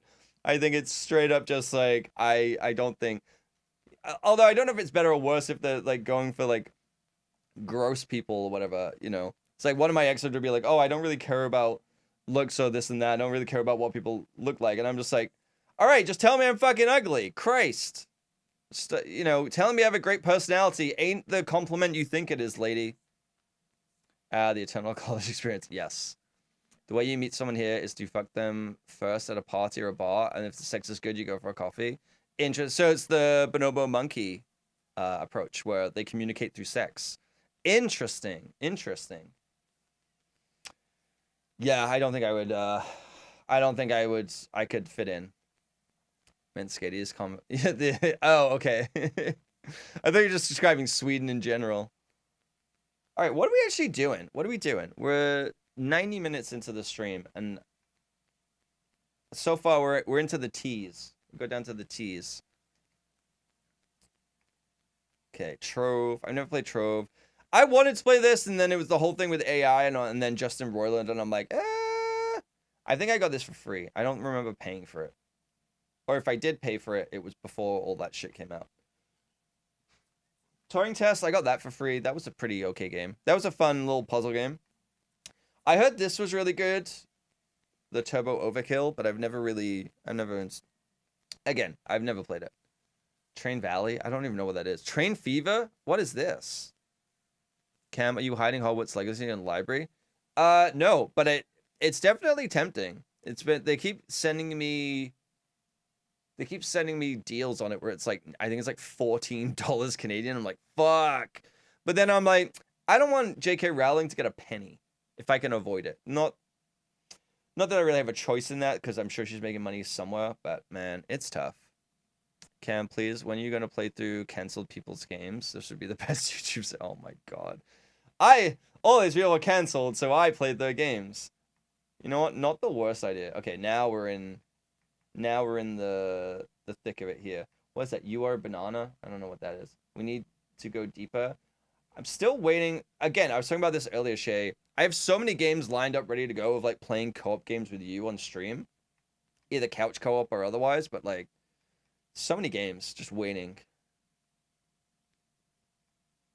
And yeah, I'm not buying any more games. Is Timberborn good? Ugh, fine. Yeah, can you fucking hurry up? Same. Steam keeps pushing the fuck off game to me. It's tough because like I'm interested in the world. It's not that I give a shit about Harry Potter. I didn't grow up with it. I'm interested in a fantasy game that has cool magic mechanics. That's what I'm interested in. It just happens to be a Harry Potter game. But also, I don't want her to get any money. But I'm also working when you're streaming. Not on the weekends. Not on the weekends. Or, you know, just quit. Just go full-time streaming again. Like, no, I don't believe that Hogwarts game is similar to Dark Souls. Yeah. Right? They're really, like, clutching at straws because it's like, it sold a lot of copies. Like, they're making another game. But now that they're really trying to, like, hammer it to the people who were kind of holding out of, like, the moral... It's, like, the moral quandary of, like, where do you draw that line in the sand of, like, cheap game that you want to play and that. And I'm like, I don't know. Yeah. I don't know. Like, I don't even want to, like, pirate it and play it because I still think that it's, like... It's not, like, in some way supporting them because I wouldn't stream it. But I would feel wrong because I feel like I'm circumventing the moral aspect of why I don't want that game. You know, I want to play it because it looks like a fun game, but also it's not worth it. I have 365 games that I've not, most of which I've not played. I don't need to add another one that isn't that important. You know, it's just not. It ain't that deep. It ain't that deep. What was I gonna try? Good Company. Do I have this installed?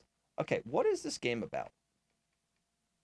I've had it for ages. Good Company is an in-depth management sim about building a trailblazing tech corporation, assemble complex production lines, manage employee logistics, and sell high-quality products on the market from the best company in the whole country. County. Oh, not even country. Okay, we're aiming for the middle.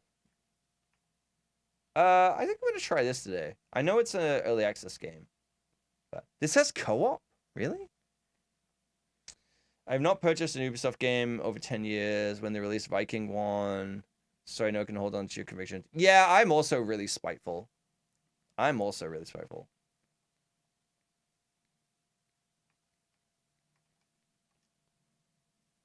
let's install this. I think we're gonna play Good Company. We're gonna give it a shot. I want to play No Man's Sky, but I just, yeah, I think I'm just gonna play that on my own whenever I feel like it, in some way, shape, or form. But we'll play some Good Company. I want to try it. I waited for ages. I think it's still early access, and I get to try my KVM Switch. Ooh. Yeah, the last Ubisoft game I bought was Odyssey, I think. Assassin's Creed Odyssey. Because I was interested in the lore of the Greek mythology stuff. And I was like, oh, I kind of liked Origins and then Odyssey. And I was like, okay, I'm like kind of fucking with this. I kind of like it. And then I was just like, I'm good. Like every year on my stream anniversary, I used to in like June, I would play Assassin's Creed Black Flag. And I just kind of, I don't know, I like that game a lot. I love the ship combat. I just kind of don't want to play it again because it's an Ubisoft game. Speaking of which, I need to plan something for next week because next week is my 9-year partner anniversary. I've been partnered for 9 years on Twitch. Oh, how we failed miserably with that and ruined it, man. I spoke to Shayla about this, and you got to kind of like reframe it as like starting again. But man, is it hard to go sometimes. Try to keep me out of here. I did Kalos. Look at that new badge, baby, by streaming during work hours. I tried, but I failed, clearly. That's so long. It is insane. I got partnered in 2016. And it's so just like hard to like wrap your head around because like it's one of those things where it's like I used to have like 80 to 100 viewers. I used to have like, not that this number matters anything, but I used to have like 150 subs. And so to like know that that's what my stream used to be, and then like many years later, kind of starting over again. One, it's like I love streaming and I love doing this. It's just sometimes it's hard to kind of pick up that momentum. But sometimes it sits in the back of your mind. You're like, fuck. And so when it comes around to those times, it's like, hey, you got partnered. And I'm like, yeah. I'm like, I don't know. It's like, it doesn't really mean anything in the grand scheme of things. I think it's more like, I feel like I didn't do with it what I should have. But at the same time, it's like, it's the journey that I had to go on. But it always just kind of like weird. And it's not that I don't appreciate the people that are here and still here to this day or followed for that long and been around. I really, really do appreciate it. There's just that element of like, that arbitrary measure of success and then having to like step back and start again. You know, it's just like it's just a personal thing. It's not anything like a criticism of people of like I think I deserve more or whatever. I don't because I squandered opportunities that I had. I dealt through things in my life and all of that stuff, and so it's like it's on me and it's on me to, if I want that, work hard at it and rebuild that. But really it's like I just appreciate people. I do appreciate, of course I appreciate. Callus, I appreciate you so much. I went through and removed people who are founders on the channel so that you get the badge. So now you have a first badge. That's how much I appreciate you. Okay? So back off. Hey baby, check out my long hard. Oh boy. I streamed, I think 5 times back in 2018 and got 10 viewers, and then your PC died and never. That's really funny. I mean, the other thing is like sometimes it's just people do it and then it's just not really for them. It was a question. It's not how I feel. Oh, okay. But I appreciate everyone that's here. The fact of like, the tumultuous experience of being my friend and like following my channel and watching my content. And it's like, there's been big periods of time where I've not streamed and then come back and everything. It's like, you know, anyone, and I would not blame them, anyone who's not still around, I totally get it. I 1000% get it, because it's like I've been so inconsistent. I've not, I've shown up and then it disappeared and this and that, and it's like, I'm trying my best to balance my life with this thing that I want to do, and I think I just wasn't in the right mindset or position or life or whatever it is to be able to make it work. And I'm trying my best this time to like make sure that that doesn't happen again, because this is something that I really want to do and I enjoy doing. And I think I got in my head a lot of times where I was worried. Again, with dating people and doing other things, it's like, oh, you're just like, whatever free time you have, you are spending it inside in an office and you're just playing video games and this and that. And it's like, who am I trying to impress by not doing things that I want to do and I enjoy, right? And so finding the balance of that, where I'm like, yeah, I'm going to stream on weekends in the morning, and then I go out and I do stuff for the rest of the entire day. I'm not sitting in here 12 hours a day, 7 days a week. This isn't all consuming of my life. I'm still living my life and I have balance till I have a job. Let's figure that out when we get there. But it's just yeah, I get in my head with that stuff, and it's just, I need to let that go, because I really like playing video games. I also don't give a shit if we don't play video games. I like video games. Video games are fun, but we've been chatting for an hour and 45 minutes about everything and nothing, and I'm like, I kind of love doing that too, because I just get to hang out with people that I want to spend time with. So it's not that big of a deal. So it's more of like a weird thing of like, it reminds me of, whenever it's a partnerversary, it's like, oh, remember that time when you had enough viewers and you had a channel that was doing well, and you reached this goal that was, kind of difficult to get, especially, well, maybe not as difficult at that time, but it was like literally a badge of honor. Remember when you did that, and now you don't have that? It's kind of a weird mental mindfuck. I don't really think about it around this time of year when I get that notification of it's your partnerversary, but the rest of the time I'm like, yeah, I don't really care. Like, yeah, it is what it is. Like, so my point is, I got to figure out something to do. I probably can't do like a 12-hour stream or anything, but I'm trying to think of something fun. I don't know. I don't even know if I want to like promote it, it feels weird to promote it, but unlike Twitch, I have zero experience. There you go. Honestly, people with smaller audiences who do multi-hour streams 6-7 days a week are shooting themselves in the foot when it comes to... Yeah, that's kind of a lot of the conversations Shay and I have, where it's like less is more, where it's like, 3 to 4 times a week for 3 to 4 hours is kind of the sweet spot, because then I'm not burned out making content. Like I've said this before, I'm excited to get up on the weekends and stream and hang out and do it. So I'm excited about it. It creates a little bit more of an exclusivity to the stream of like, I'm only going to be here on this time. I'm not always available. And it allows me to do other things. And like, I have, 4 other days, 3 other days, the rest of those days to do other things and live my life or make other content. But also people assume that just being live, like, is enough and streaming is enough, right? And it's not. Like, the reason the channels you see that get bigger or whatever are doing marketing outside of streaming. If you think of it like the iceberg, the streaming is the tip of the iceberg. You need to be like making content of value. That's the most important part. But you need to be promoting that content on all the other platforms, on TikTok, on YouTube, or whatever it is, and making content outside of streaming that will help you be discovered. Because the discovery on Twitch is gone. Like, people come in the channel and they'll check stuff out and see what's going on, especially if I leave like Sarah on the screen for like 5 minutes and the thumbnail shows this thing. It's like people come in and like, what the fuck is that? And I'm like, yeah, that's it's not part of why she exists though, but it's doesn't hurt, right? But having the clips and putting them out there, it's like I've had people come into the YouTube stream or wherever and they're like, hey, I saw this clip, it was really funny. And I'm like, yeah, I am funny.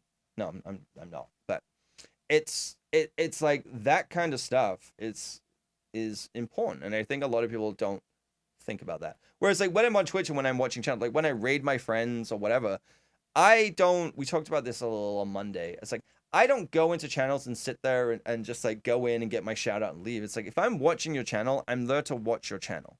That's what. Don't make me mad. Okay, fine, fine. I'll be funny. Okay, I'll be a little Prince monkey. Prince? No, prank. It's a Simpsons reference. You're either fucking correct at your game of choice and people tune in for the skills, you're an entertaining, friendly person to spend time with, and that's just not feasible to keep that up for that long. And also, even your best friends, they don't want to talk to you 7 days a week. You kind of dance, monkey, dance. Okay, there we go. Also, if you're, this is another thing, and I learned it from Tomorek, and it's like an obvious thing, but I remember him talking about it. Of like, if I'm not going out and doing other things and living my life, I will have nothing to talk about on stream. I will have nothing new to. If I'm spending 12 hours a day, every day, streaming, one, hoping that it's going to take off and blow up. Unless I'm correct at a game, no one's going to give a shit, or you're so funny or whatever. But like, if you're not doing anything else, it's going to get real boring real quick, right? Or you're me screaming at Barbie speedrunning Game Boy games through the drive-through. Mike's, there you go. There you go. There's also that option. That is the third option and the only third option. I remember when I played Barbie's Dreamhouse Adventure once. I think that was when I got partnered. That's what we did. We played Barbie's Adventure, and I played it. I bought it, and I played it long enough, and it was past the 2 hours, and I couldn't refund it. So I just own a Barbie game now. It's a good excuse that I get to play that Barbie game all the time, but now I own a Barbie. Maybe we'll play that. Maybe I play games that chat chooses from my Steam library or whatever. Funny Man makes me watch him crack jokes on stream. Yes. I think it's just like, I could be funny. It's also, as Skatey said, you can't be funny for 7. Comedians don't do a 7-hour like new set every single day. It just doesn't work. It doesn't make sense. Sorry, there's an ad running now. Had the unofficial Barbie and the Magic of Pegasus world record for 28 hours. Calois, you should have that framed. Honestly, that's an amazing achievement. Also, why? That's the other question. My second question is why? And third question is, can I beat it? I should play like Kitten Cannon for 3 hours or something. Or I have to play a game X amount of time, or otherwise forfeit. Something like that, maybe. So,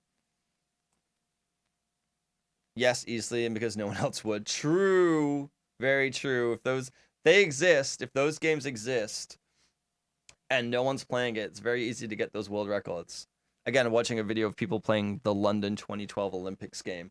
And they're just like, it would be really easy to just like beat all these records because you physically cannot buy this game anymore.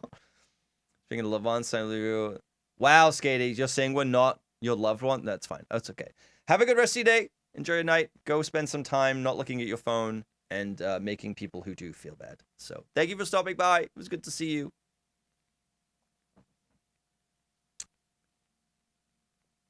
Merely a dancing monkey. That is true. That is true. So I'll just keep dancing. Family comes and goes, but friends online are forever. Not even remotely true. But also yes. Also yes. All right, let's stop playing this cinematic music, which you can only hear on Twitch while live. In the VOD, it's gone on YouTube. You ain't hearing shit. You're hearing awkward silence between when I don't talk. This is why I talk so much, because I just act as if I'm doing this for the YouTube audience, solely for the YouTube audience. I'm talking to the Twitch chat, but I'm doing it for the YouTube audience because I have to fill the silence, the awkward silence. All right. KBM switch. Do me up. That was really quick. Okay. It goes quick. Oh, you know what? I fucked up. I done goofed. I forgot to change the game. But now, oh baby, this directory is popping off. 1 viewer? Oh baby. Making great content choices today. Need a USB connect, disconnect, channel points redeem. Oh boy. Give me that Pornhub sound. Oh, baby. That would actually be really fun. You know what? Now that I have StreamerBot enabled, it could actually do that. I did think of that where it's like Twitch, like the integration where you can redeem it and it changes scene. So you can like redeem changing to like one specific scene or something. Sorry, Mom, I can't go to Grandma's funeral. I need to stay and watch a guy complain about being a Twitch bot. What am I, Wings of Redemption right now?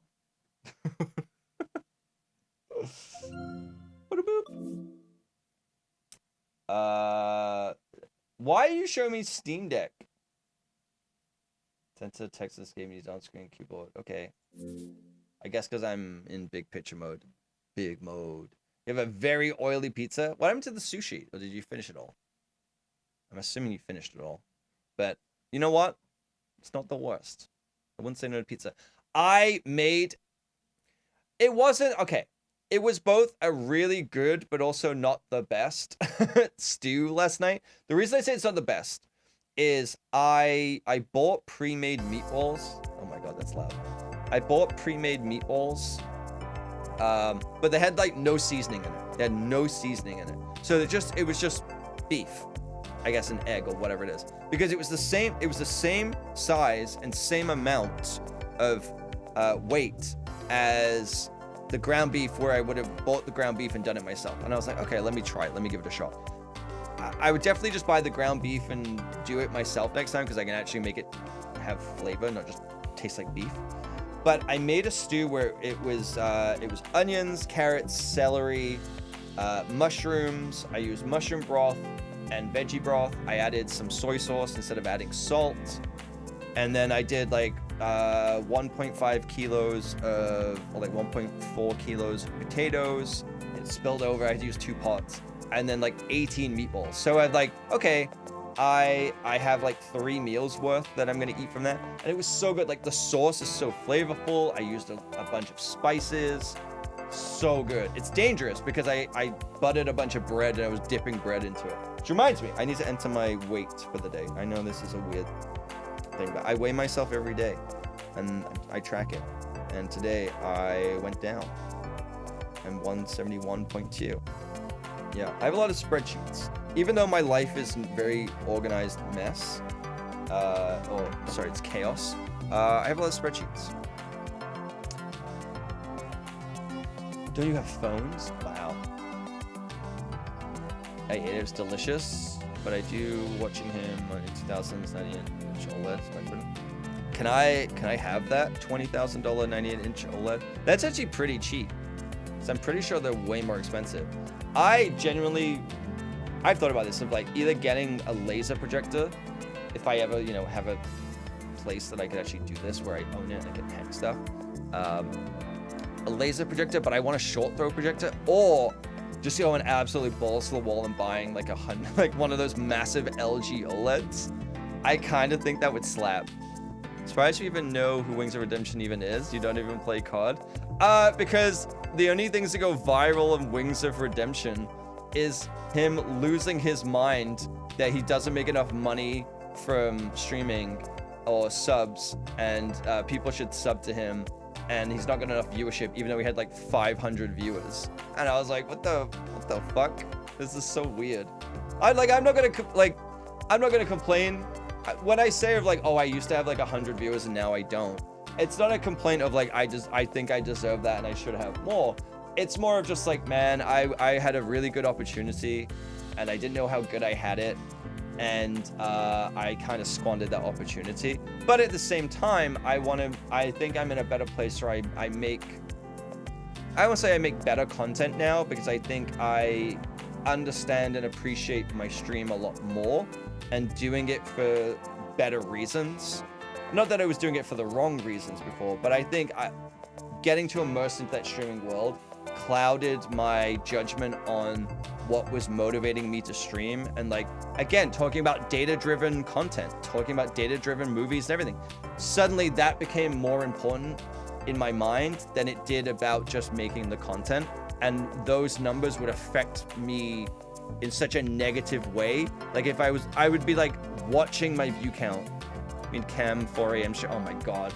I thought about that where I'm like, yeah, sculpting till 4 a.m. and then going to work and being yelled at for being late. Yeah. I kind of do miss that. I kind of miss the 11 p.m. or 10 p.m. till 4 a.m. streams. I'm not going to lie. That is kind of my jam. The thing is if I get this job that's remote, I could technically do that. But I could also stream before that as well. It's just I got to figure it out. But I think I would lose my mind if I was just like living on EU time here. I did that for like a year and it was brutal. So I think I would do the get up early, stream in the morning, and then go to work rather than that. But we'll find out. I did my interview yesterday. It went pretty well, but they just take their time. They have a lot of options. They have a lot of people that they can go with. So, you know, we'll just wait it out and see what happens. Try me eyeing the go live button at 2 a.m. while I'll wake up at random. I mean, the amount of times at like 9 p.m. I'm just like, man, I just like, maybe I'll just go stream. But I'm like, no, not that I don't want to, but it's just like, I'm doing it for the wrong reason. Not that I'm trying to like schedule fun. That's a weird way to do it, but it's like, I look forward to when I get to stream now. And I think that's really important. And I think doing it too much is going to kind of fuck with that. But doing it in random times, unless there's like some big reason where I'm like, oh, you know, I'm playing a game that I really like that I've been streaming, and I end the stream and I'm like, I really want to play it, and it's like a Thursday or whatever. I'm like, yeah, maybe I'll do like an extra stream. But yeah, you know, but that would actually be interesting. Going back to what Ak was saying, like having like a bunch of little webcams around you can like redeem points to change the camera. Would kind of be funny. Although it would get really weird really quickly. I don't know. But I do think it would be really funny to just like have random... Actually, no, I don't think it'd be really funny to have random cameras around my apartment. Because anytime someone comes over, that would be real fucking awkward to explain. Oh yeah, by the way, this is all hooked up to a website where I stream live. Where people can control my cameras. Totally doesn't sound like a game site. It sounds like a, you know, a baiting site where you chat. There it is. Exactly that, Pyro. Exactly that. Does not sound like a video game site or a site where we just hang out and chat. Okay. I totally would have been, yeah, I think it would have been something that returns to one normal camera after. Yes! So I have something now. So I have StreamerBot set up now where if you redeem the timeout the streamer, what it does is it turns off my camera for a minute and then it turns back on. What's in the box? We don't know yet. We haven't made the box. Had to tab out from Dead Cells to hit the button fast enough to still be relevant. Sacrifice the run. Nice. Oh, I need to get back to Dead Cells. I do need to do that. Emo only. Calibus, why? Okay, well, emo only will be. Oh, Pyro got through. Wait, why did that? How are yours coming? Oh, because you're VIP. Oh, VIPs can still type. Yeah. Very funny. Using that clip bar. Wow. Trying to trigger Robin. What do we call? Okay. I ask, what should we call this company? And Calowitz makes it emo only mode. God damn it. Like, what are you doing to me? I'm trying to run a business here, Calowist. God damn. Remember when I used to have clapperboard emotes?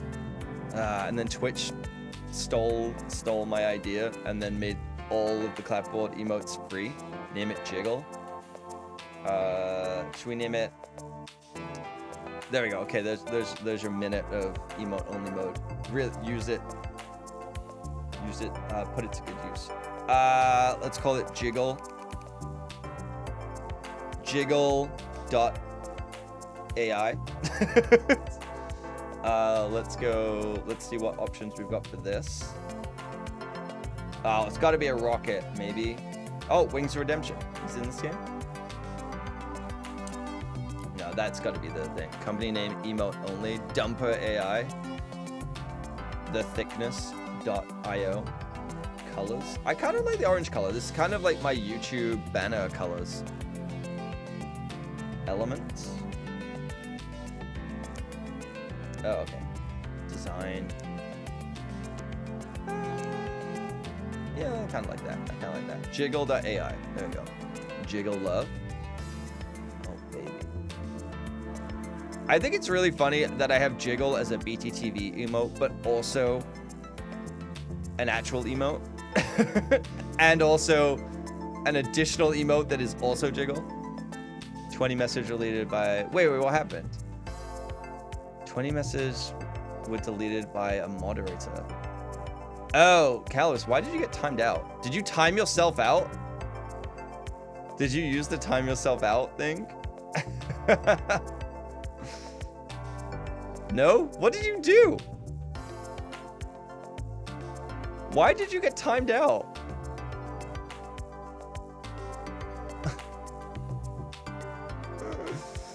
Oh, wait, but he's a sub. I don't even see the link. It thought, oh, okay. Okay, that's weird. I didn't even see the link. That's really funny because subs should be allowed to post links. That's really weird. All right, let's go with jiggle.ai. Oh, I got a robot. Toto. All right. Oh, no, we got to go. It's got to be me. Body type, companion. Ooh. No, I like the little floaty guy. Edward. Okay, what are we fucking deep fucking value right now? What is this?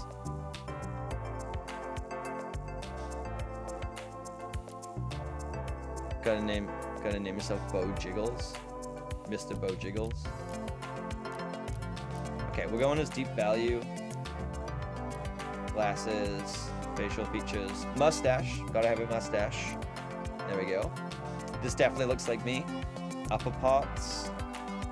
Ooh. Oh no, we gotta go suspenders. Lower parts. Where's the mini skirts? Or the micro thong? That's kind of amazing. I would wear this. Gloves. Sure. Shoes. Oh, should we wear socks? Oh, cowboy boots. Gotta be cowboy boots. Hair color, kind of like the purple. Skin color, let's just leave it because I feel like we're gonna get in trouble. Yeah, that's good. Toto. Okay, what are we naming the companion, if at all? What are we naming it? I'm kind of okay with Toto. I'm not gonna lie, but.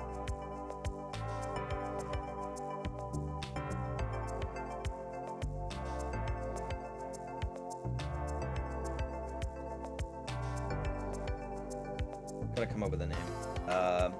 You're scratching your head full. You know what I'm gonna do? I'm gonna steal a character from the web series. That's the character from the web series that I'm writing. It's an acronym, so the character's called Lorraine. It's an acronym for Long Range Artificial Intelligence Neural Engine. Yeah, so that 10 times fast. All right, we're not even in. Okay, you mod this game. We're not even into the game yet. Join game. Let's start with the campaign. Wait, why couldn't I change my name? Oh, okay, apparently I can. Bo Jiggles. There we go. Happy now?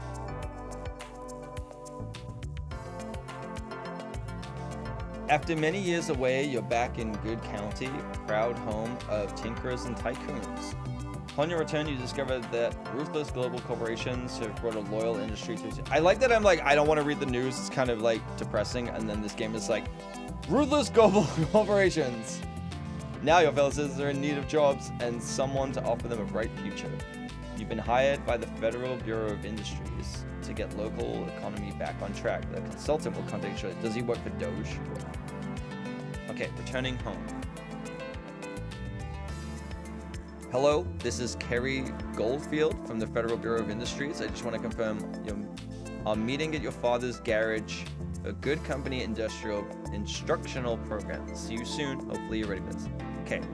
Earn your first profit after learning the basics. A new module, take care of a solid output. Is that like taking a poop? Test what you learn and release a new product. Okay. Sure. I already forgot what the first one was. Hello and welcome to Good Company. My name is Kerry Goldfield and I'll be your instructor. Ready to begin? Sure. Let's start with the basic controls. Camera can be controlled with the mouse and keyboard. Okay, so the WASD. To review information we discussed, click on the manual for quick access and open anytime with F1. Okay. This is just the Federal Bureau of Industries has been shuttered by a billionaire goblin, right? Yeah, it's just had all its funding cut. Look around by using the WASD. Okay. Also, reach. Basic controls. I know these seem real basics right here, but hey, we don't want you to get lost in the first level. True. I want to tell you a bit about yourself. Every player has their own player character, which is always present. You can change the appearance of your player by editing your profile. Player characters function just like any employee characters that appear in the game, but they don't require wages. Oh, okay, so I don't get paid. Sweet. Or use job out. Oh, so I have to give them outfits so that they're doing specific tasks. In free play and in later stages of the campaign, the player character will get additional traits, making them better workers and managers. Okie dokie. Select the player character. There we go. Bow jiggles. Great. Now you know the basics, how we get the work done. Very prepared a workplace for you. You can either assign your player character to work on the table or use the quick hire button to immediately hire and assign a new employee. To hire an employee, use the quick hire button. Wait, where is that? Click on task. You can assign any qualified idle employee by pressing the assign idle employee button. Use the human resources. Okay, don't hit Alt while hitting F4 to get an overview of all employees or hire unassigned staff. Hire unassigned, that doesn't make sense because how would there be unassigned staff if they aren't hired? Now open the Tinker table. There should be a button highlighted. See the quick hire button? Click to hire and assign the employee directly to the table. There we go. Last step is to select the item you want to have crafted. Currently we only have plastic case available. Please select it. I don't know why, but this camera angle kind of gives me vertigo. That's so stupid, but it does. Very important to give your employee proper work instructions, otherwise they'll just idle around. Currently, you're crafting employees missing input materials. We haven't told them where to look, nor do we have materials in stock for them to use. Let's order some materials first. Items can be bought on the courier pallets. They are located within a delivery area. Add an item rule and activate the buy toggle to buy base materials. Okay, one more. Change the target amount, item or rule as well. All purchases happen at the start of each day. Deliveries only replace what's been taken by your staff and no more. That's good. Okay, add rule. Plastic case.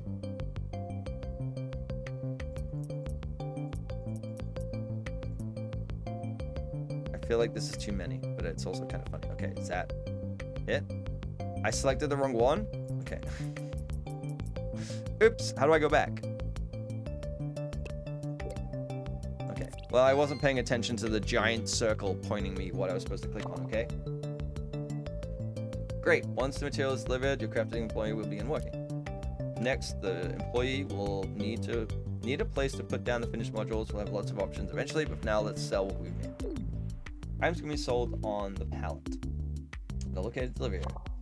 Use a sell toggle on an item rule to sell things and adjust the reserve space to change how much a company will try to sell each week. Note, base materials cannot be sold. Items are sold once a week every Monday morning. Got it. Okay, so add a rule, add this, sell order. I don't know. Sell one plastic. Sure. Okay. Is that it? From now on, we're going to sell modules every Monday morning. Try to sell one plastic case. You can also sell the ones you might still have in your personal inventory. Okay. What? can't close it because this thing's in the way.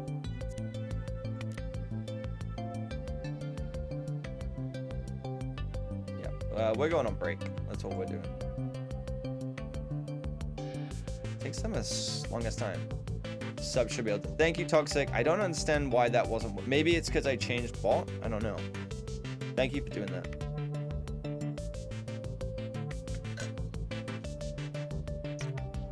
Come on, Lorraine. Follow me. It's like Abe's Odyssey. Hello. Follow me. Wait. Wait. You don't want to now? Yeah, this kind of ruins the allure for Callowis. That's... He was edging earlier. Now he just can't even get close because now he's allowed. Can I just go sit? Like, what am I supposed to do? What am I doing right now? Find order, sell order shipment. Okay, so we gotta wait a minute to sell this. Okay. So we only sell once a week, but we buy. I guess that makes sense. Okay. Kind of. Is there a game speed? Hello? Can I speed this up a little bit so I don't have to... Oh, there we go. Let's get there a little quicker, shall we? Monday! We did it. One step closer to success. Isn't this great to have dependable employees? No, we're paying them too much. Can't even get a hop. Yeah. He used to get from 6 to midnight. Now he's lucky to get to 2:15. Halfway through, almost time for us to start building products. But at first, we need to expand our module production a bit. Okay. Expand your company by using the construction menu. Hotkey 1. Select a piece of equipment from the list and click where you want to place it. Rotate with the mouse wheel. Place the equipment. Has access point. Makes it successful. Okay. Oh, hi, Croc. Yes. Yes, we are. We're making printers and overpriced workstation PCs. Tinker table. Now click. Okay, let's just put it on that side. There we go. Okay, notice that the cost tinker table was deducted from your total budget when you placed it. Place another, so we have a total of 3. Okay. For our first product, we need 3 different modules. I have given you the LED array. Oh my god, are we making some OLED TVs? Single cell batteries. Okay. I reckon you're ready to do this on your own. Remember, if you use the manual. Okay. Remember, set what to craft, hire employees, order materials, and reserve item slots for modules. Okay. So let's hire someone.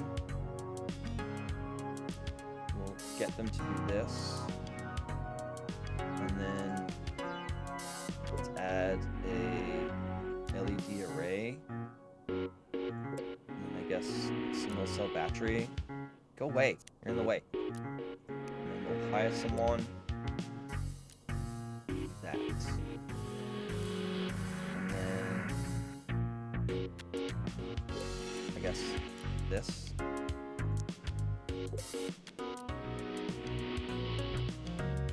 Can I only do 4 things at a time? What's going on? Why can I not do more? Do I have to put another pallet down?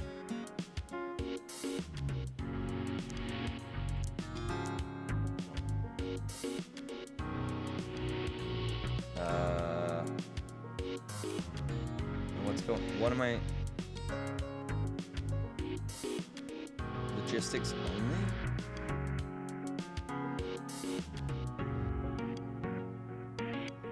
I don't know what that means. Logistics only.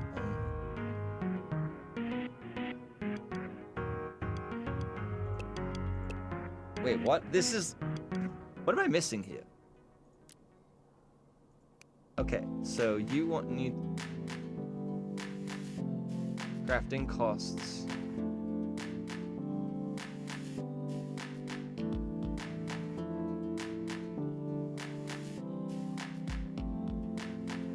I'm very confused. This is...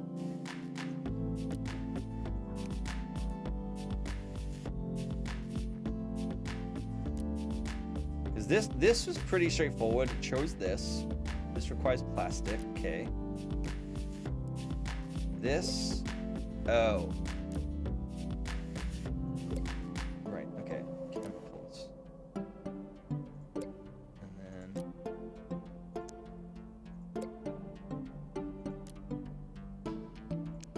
Right. Okay. Sorry. That completely didn't compute what was going on though. Okay.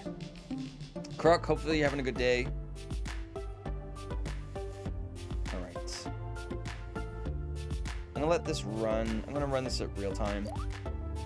Yeah, trying to. Nice, nice. There's an ad that's gonna run on Twitch in like 30 seconds. I'm gonna preemptively run it. I'm gonna run slightly longer ones so that we don't get ads for like an hour. Apologies to anyone on YouTube. You don't have to deal with this, so. But I'm gonna run slightly longer. I'm gonna use it to take a pee break and get a snack. But I'll leave this running on the screen for anyone that's on it. So I'll be.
Wow, Callowest, how dare you?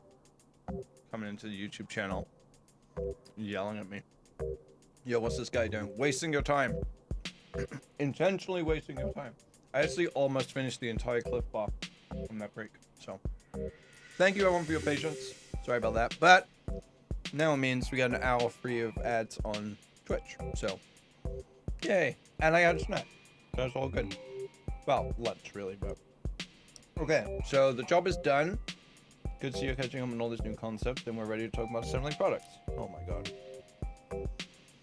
See, selling modules are all well and good, but selling product is way to go. Products are assembled from multiple modules, and they can earn you quite a lot of cash. Hell yeah. Camera's off. That's intentional. By intentional, I mean I forgot. Okay, thank you, Robin. Me yelling at Aqua to turn this camera on while not having my camera on. Unacceptable. You're not missing much with this, okay? You're not missing this 3 out of 10. Assembling tables required to assemble products. Assembling works similarly to crafting, but instead of crafting a module, you assemble modules of the product. You missed that mustache? Oh, baby. Did you... Wait, I just turned the camera on, and you just... Are you fucking kidding me, Roman? Are you fucking kidding me? You yell at me to turn my camera on, and then you immediately use a channel redeem to turn it off. You wanted to do full screen, but you were too quick. The thing is, if I go full screen, it still works. That's what you would have got. That's what you would get if it went full screen. So yeah. Enjoy.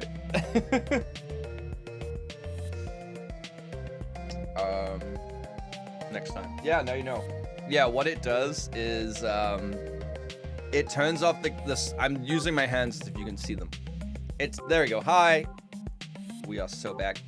So I was really overcomplicating that thing where I was like, oh, it's got to turn off the scene and this, and what it was doing was because of the way I have it set up, it was turning both of these back on.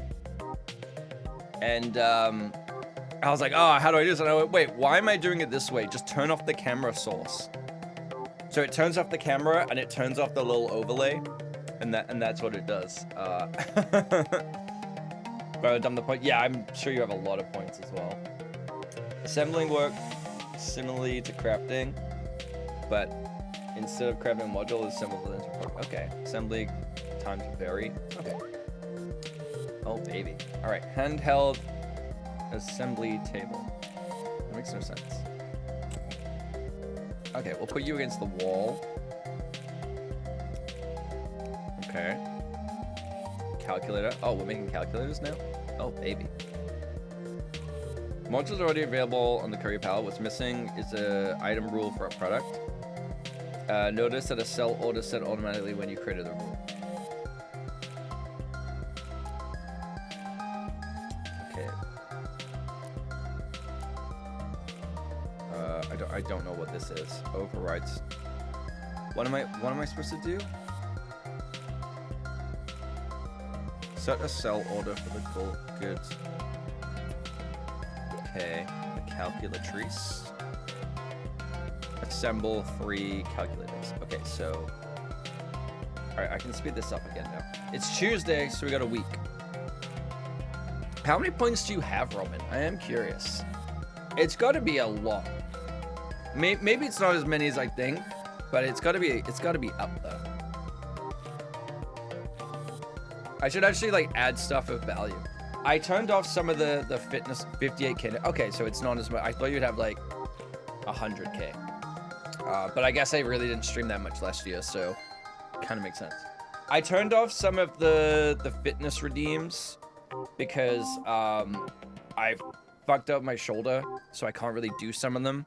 And then I'm like training a lot with the leg stuff. I'm already doing, if I'm late to stream, I add squats, things like that. Like I'm already adding squats, so I owe them regardless. So I was kind of like, okay, I'm gonna kind of pause these for now, just because it's like, it's all good to like troll me, but I was like, man, this is kind of like at a detriment to my life. So also, usually know when I was like, true, so true. You broke your shoulder last year. Your shoulder is fine. I mean, it's kind of not. I'm pretty sure it's dislocated, but it does suck that you broke your shoulder. But no, it's just I don't want to aggravate it more than I need to. So I kind of put those on pause. But if I'm late and all that good stuff, I still add to the squat debt. So I still owe like 160 squats, I think. Federal Bureau of Industries, or FBI. Okay, as they like to be known. Feel like that's going to be a lawsuit waiting to happen. Is awarding trophies and rewards to show the recognition when you complete certain milestones. Okay. Earning 1 trophy allows you to move to the next step of your career path. 2nd and 3rd trophies are additional incentives. Okay, that's kind of cool. All right, make a profit. To get your first trophy, try to earn 4,000 by selling modules and products. I recommend prioritizing products since they allow for higher profits. So true, bestie. So true. All right, so if we remove this and we remove this.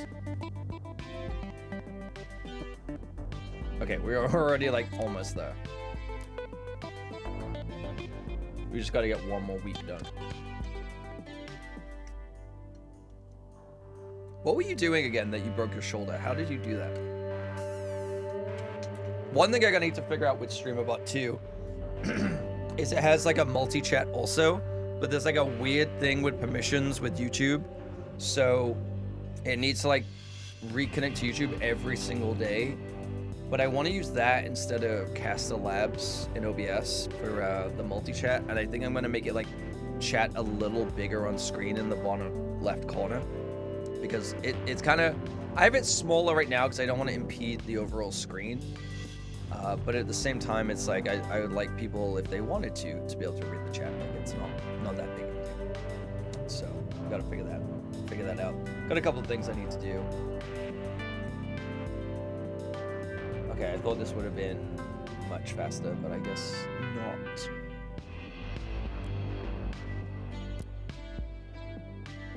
Not super far to go.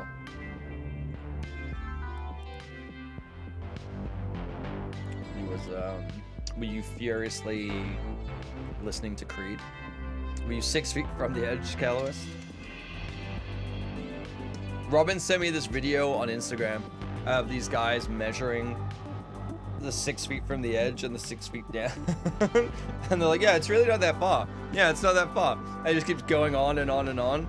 And I just think it's really funny if these guys like actually taking it serious enough to like measure it all out and check. It's like, yeah, that's really, it isn't. He's right. It's really not that far down. You know, when you think about it, it's really not that far. I love that they just ignore the symbolism and they're just like, yeah, it's not that far. This is so good. You were doing charity work for kids. Were you the Spider-Man that tried to do a backflip off a wall and landed on his head? Is that what happened? It's about as far down as I am. Yeah, there you go. See? It's really not that far when you think about it. It was like the one where they do the music video. Oh yeah, the drummer guy where he's listening to Creed and it's like what it would actually sound like. And so every time the camera gets far away from the singer, you can't hear him anymore. And you only hear the guitar when they show the shots of the guitar. It's really good. You didn't slip and fall on a puddle. It was much cooler. It definitely wasn't slipping on a puddle. I mean, we're getting into that age now where I saw a meme about it where it was like this picture of a woman doing like a yoga class. And it's like me after staying up till 4 a.m. drinking. And then the next one was like me. It was like an old woman lying on a staircase, like passed out as if she'd like fallen. It's like me after staying up till 10:30 p.m. last night to change the laundry. I was like fucking called out. I don't appreciate this. Me when my hip hurts because the weather changed too quickly. Did we win yet? Are we winning? We winning, son? See, the Cliff Bar was dries out my throat. Now my voice has changed. You broke it fighting a robber trying to steal food from an orphan. So you were trying to steal food from the orphan, and a guy was trying to stop you. His name was Rob Robertson, and he fought you because you tried to steal food from an orphan. Got it. Okay. We did it! I'm not important, and back with important news. This story proves the importance of motivated employees. The fact that both of those were shown to you one day after you mentioned Creed and stream doesn't work. Yeah, apps are totally not listening to us, right? It's totally not listening to us and everything that's going on in our devices. When you mention one thing and then suddenly you just keep getting stuff back. Feels like Christ, I was watching iZombie, as one does, and there was an episode where they were talking about all of the people in the scratching post eating like dance choreographer brain, and they started playing a song called Dream Lover, like a really old song. And now, as soon as I opened YouTube Music yesterday, that was like the first recommended song, and I'm like, that's weird. That's weird. That's too much of a coincidence. You broke a shoulder falling 5 freaking feet. 6 feet's pretty far down. I don't know, man. I don't think it's that far down. Creed, the guys on Instagram and Creed proved that 6 feet's not that far down. I'll get it. I think you're just a skill issue. I need you to put that scene I sent you in the next episode that you work on. Which one? Ooh. Which one? The water freezing one? Feels like glue. Okay, new module. Take care of solid output. Milestone. Okay, I'm gonna sneeze. The dance on. I'll try. Sorry, that was a loud sneeze as well. I'm glad I muted. You even got covered by the local news. That news anchor loves talking about the latest industry, but why? That's weird. I'm sure you'd be featured again soon. You can continue to the next stage if you want, or feel free to stay a bit longer and earn additional trophies. The campaign is separated into levels and challenges. Each challenge or level can be cleared by earning a first trophy. You're gonna need to continue with the level and achieve the remaining optional trophies. This has that kind of 2-point hospital feel too. Kind of like it. I like the art style. Or you can go back to the campaign map and move on to the next level. It's been a lot. Let's do the 10 battery stacks. Craft 10 battery stacks. So how many are we doing right now? 2. Basically, we're making 2. So we need to make way more. Set up 3 staff tinker tables for battery stacks. Okay. All right, let's do it. Let's do. We can plant stuff. So we've got what, 1.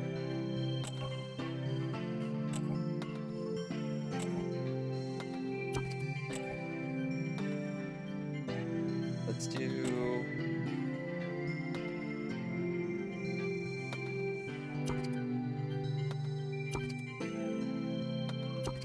Okay, so this one is LED. This one is going to be switched to LED. This one is going to be switched to LED. These are going to be battery. They're going to be battery.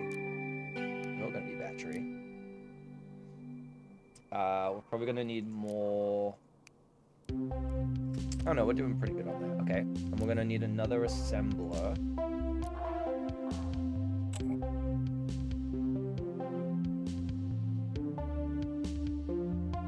Right?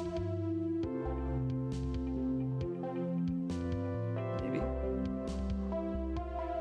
Am I misunderstanding this? Craft 10 battery stacks per week. Wait, is this a different thing now? Oh my god, why?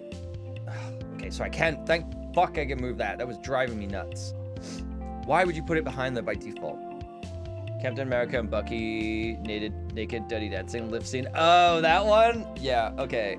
I thought you were talking about the K-drama dancing video. Yeah, the Captain America one. Yeah, they'll go to an alternate reality where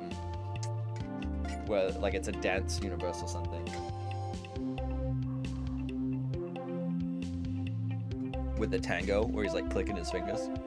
Okay, so it says battery stacks, but that's not a battery stack. That's a single cell battery. So how do I do a battery stack?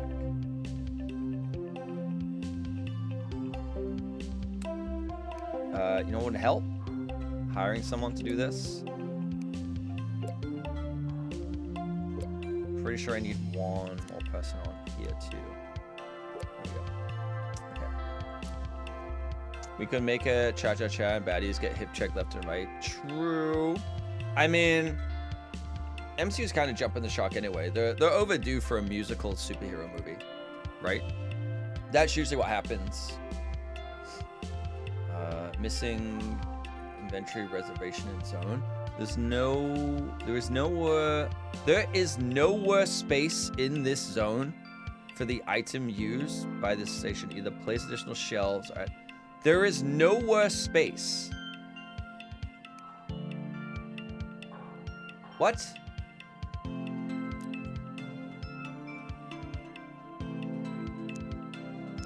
But I can't put it anywhere. No blueprint. I've also checked this for you, but you have to fulfill the first point checklist. The others just bunch of best practices. What? Okay, so this is out of. What is happening right now? Why is there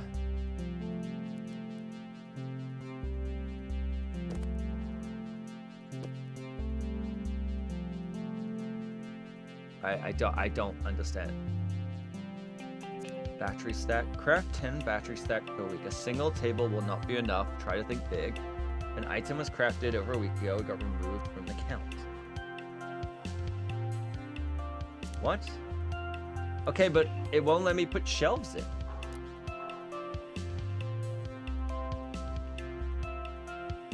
Am I going crazy? Like, what am I missing here? Okay, so you have this. Is the delivery pallet just full? Is that what's wrong?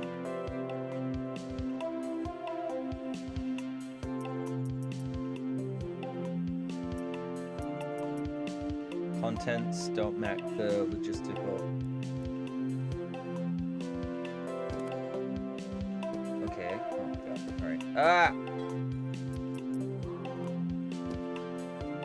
Okay, so they can't be held anywhere. Is that what it is? Maybe I gotta just, I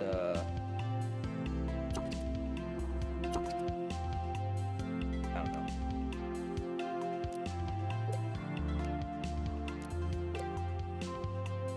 Maybe that'll do it. It won't let me do shelves, so... Oh, you know what I should do? Actually, let's delete this. Fire! How do I delete? How do I delete the bench? Bulldoze. There we go. You don't need to be making this anymore, okay? Oh my god. Okay, so... Battery.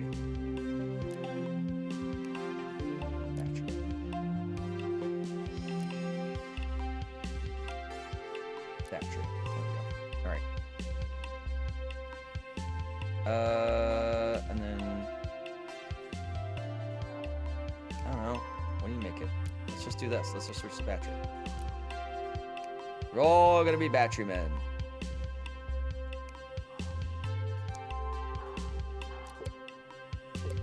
Go.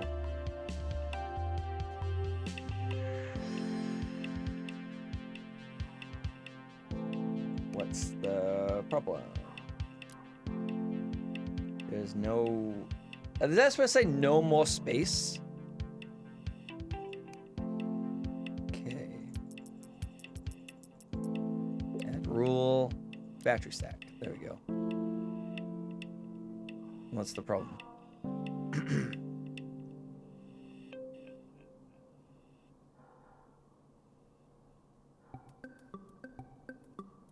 Okay. I think this is right. Maybe? I actually have no idea. Wanda had musical stuff, didn't it? I think so. I don't know. I blocked that out. It was fine. I couldn't really get through WandaVision. I really struggled with a lot of the TV shows. I'll be honest.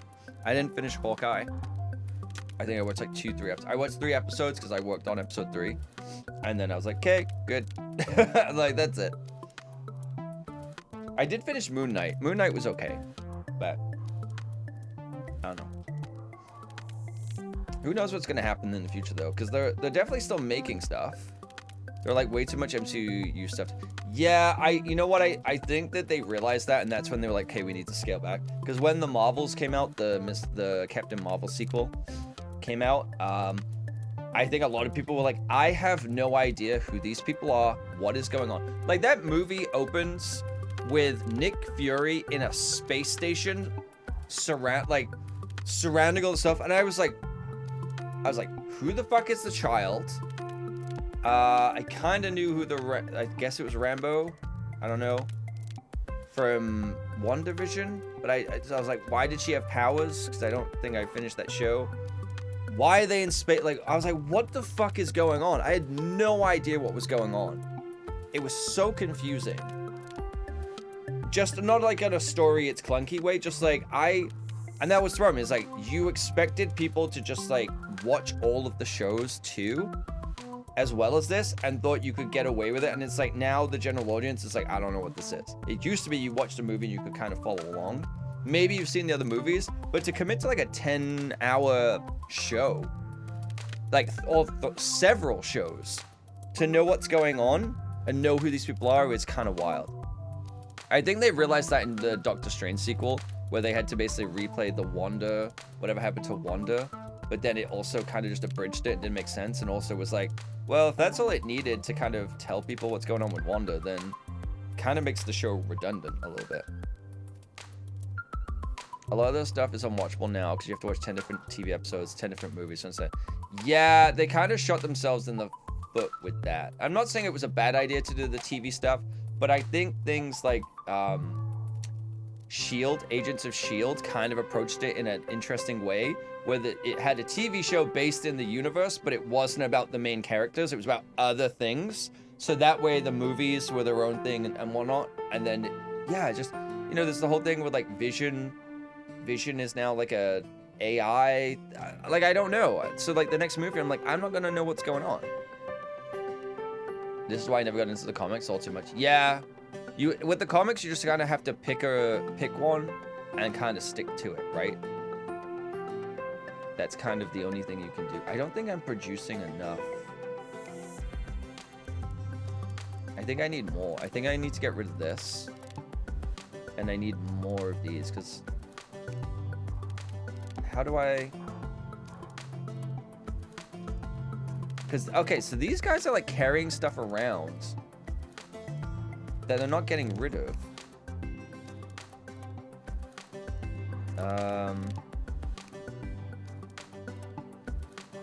So these tables, this is like the only one making the table. Like, what's going on? How do I get rid of this?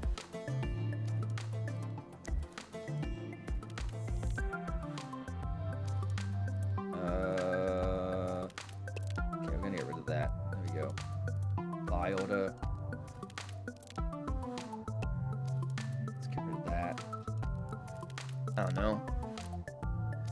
I don't know what they're doing. It keeps asking me for fucking shelves, and I'm like, you won't let me build shelves.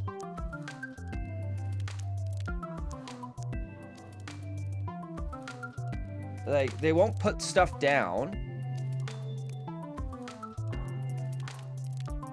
I don't know, let's do this. There we go. Is that what I'm supposed to do?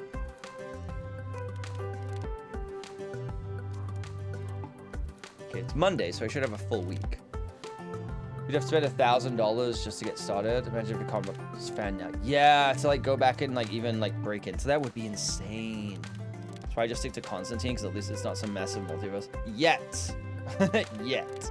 Are they remaking that? Aren't they doing a movie or a TV show about that? I think I heard swirls of rumors. Maybe that was just like people wanting that, but Constantine, like I've rewatched that not that long ago, like the movie with Keanu Reeves, and I do like it. I definitely, it's not aged as well as I remember it was, but I think that it's one of those things where it's like, it has really cool ideas and concepts. I know it's very different than the comic where it's a blonde guy from London and everything. I fully understand that, but it's also like, it has some really cool, interesting ideas. It's just some things are kind of a little cheesy. But you meant the comics Hellblazer, but I've heard that they do want to do something again. Yeah, which makes sense, and it would make it probably more accurate. One of few movies where it's like, I want to read the comic because of the movie, which you probably then went to the comic and were like, this is different. This is very different. Oh, okay. I don't think I'm gonna get 10. Can I? Okay, so here's the problem. These people are carrying stuff that they can't do. So I'm gonna just fire everyone. Okay, taking the Elon Musk approach.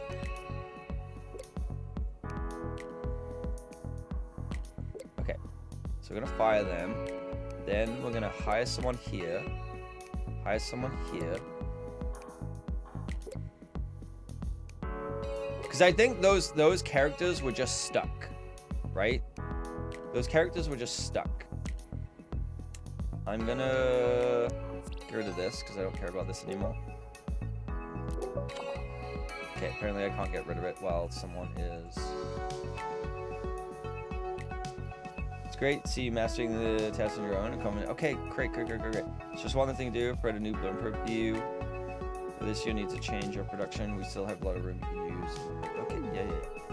Each inventory slot only has a limited number of slots. Materials and modules can be stocked while single products put away. Okay. If you increase the production output, you may need more slots for a product. You can increase the number of slots by editing the reserve slot amount. Okay.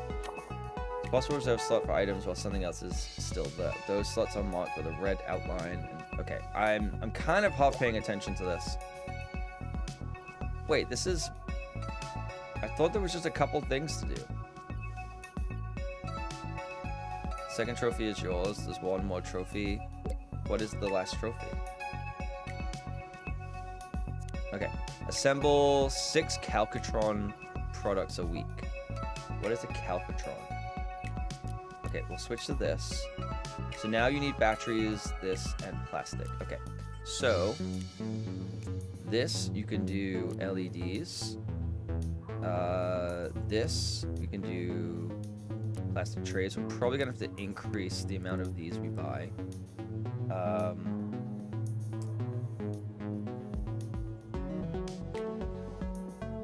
maybe we'll cut this down. Yeah, we're not making you anymore. We're gonna make Calcatron. Kind of like Calculon, but not. What's the problem? There's no space. All right.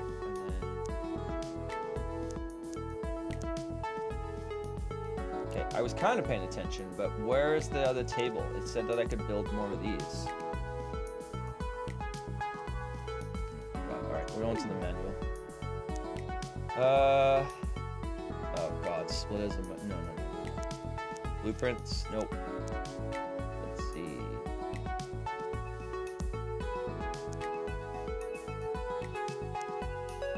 This is pretty like... Okay, no, it's like, go to here. And I'm like, we haven't been through any of this shit. Hang on. One of you, yeah, I still like it though. I just like how it plays off religion and cult. See, that's the thing. It's like I'm not a very religious person by any stretch of imagination, but I was raised in like Catholic-esque way, and it's like I think there's a lot of ideas and concepts in religion that are good for media, and there's a lot of stuff that could be made within that, which I can enjoy and appreciate. And I think that's why I like it. Is there's a lot of like interesting concepts and a lot of interesting details that you can mine through. Like it's kind of like it's not the greatest film, but it's why I kind of like The Devil's Advocate. I think that's such an interesting film. I think End of Days is an interesting film. There's a lot of stuff you can do with it, you know, in that realm. It's just like when it's like super over the top religious stuff, that's where I'm like, eh. But I do find those stories interesting about people who've like lost their faith, and it's like them either finding their way back or dealing or navigating through a world where it's like that religious faith is tested in different ways. Like Constantine's an interesting one where it's like, you know, the angels and the demons are kind of all shitty people, and I kind of like that. I like that approach to things. I don't know. There's another movie where it's like Legion, which is kind of like an indie-esque film, but I kind of enjoy it where it's like a baby. They're like all of these angels and demons are trying to get to this baby, and they're at this like diner. And it's an interesting movie. It's an interesting concept.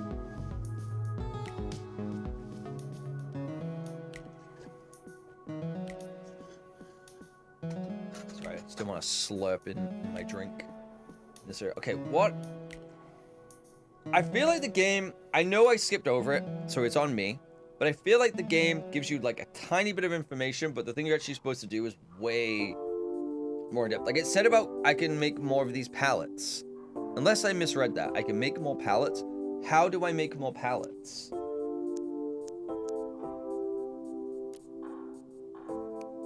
Like I don't get it.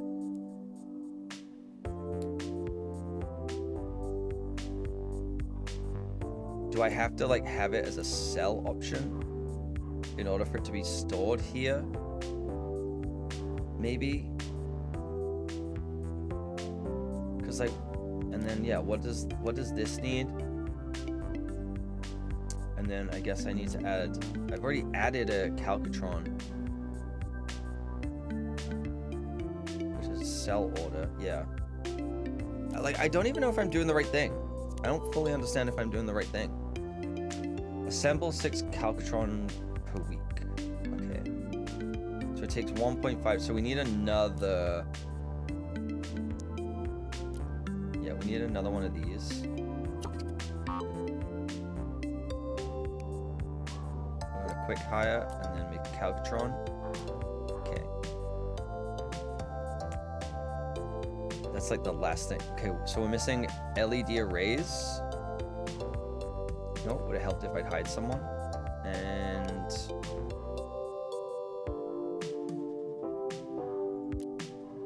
plastic. Are we not getting enough plastic?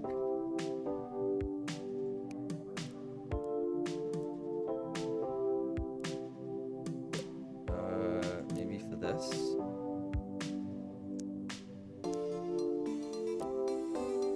I don't know. I'm gonna be honest. I don't know what I'm supposed to be doing.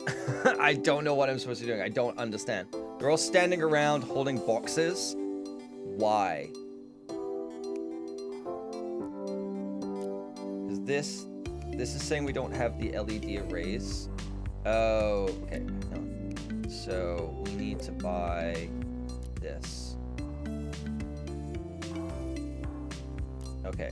So I think that will solve the problem. Maybe. No, you made it and then you're just standing around. So like, what's going on?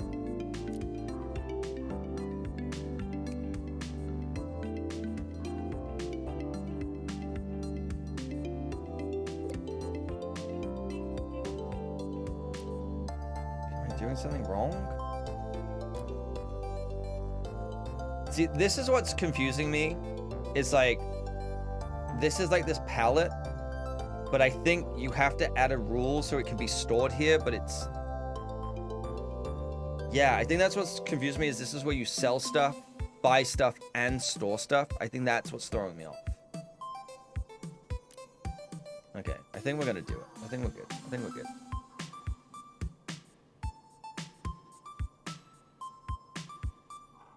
Come on, 2 more to go. 2 more to go. Yeah, we're good. We're good. Yeah, occult stuff is interesting. I think as well, because Constantine isn't like a jump scary thing as well, but it definitely plays into more interesting religious themes. It's a super interesting movie. Okay, how interesting. Which fledgling carries taking charge? Yeah. Regardless, I'm Rick Takado, Communications Officer at the FBI. I'm sure we'll have the pleasure of meeting more in the future. That is, if you can stay in business. Hard to stay afloat, especially when there are sharks in the water. Soon, plushy cuddles in the world of Constantine. A true tinker now. Give you a call when we're ready for the next session. Good luck. Don't give up too quickly. Would be a shame. All right, I know you want to get past the 2-hour mark. Okay. You know when you get home. Oh, baby. Yeah, you enjoy those plushy cuddles. Hell yeah. When are you done with work? Hello, this is Carrie again. I spoke to your father earlier and he said we can use his old company grounds to cover the basic of work zones. I'm expecting you there. See you soon. Earn 10,000. Shouldn't be too bad. Let's go green with wooden cases. Okay. And a new blueprint. Let's go. 3 minutes. Hell yeah, dude. Let's fucking go. 2 minutes now. 1:58. The dream. Okay. Good to see you again. Charlie has given me the keys to the old company grounds. Gosh, this feels nostalgic. For you, maybe. Okay, boomer. But let's not dwell on memories of the past. We have new lessons learned. I've prepared several instruction sheets again. As you may have noticed during our previous lesson, the initiative of employees can be quite limited and requires you to set clear instructions. Okay, rude. One of the tools we have available for instructing employees are work zones. By default, every building contains a single work zone, but within buildings, you can edit work zones.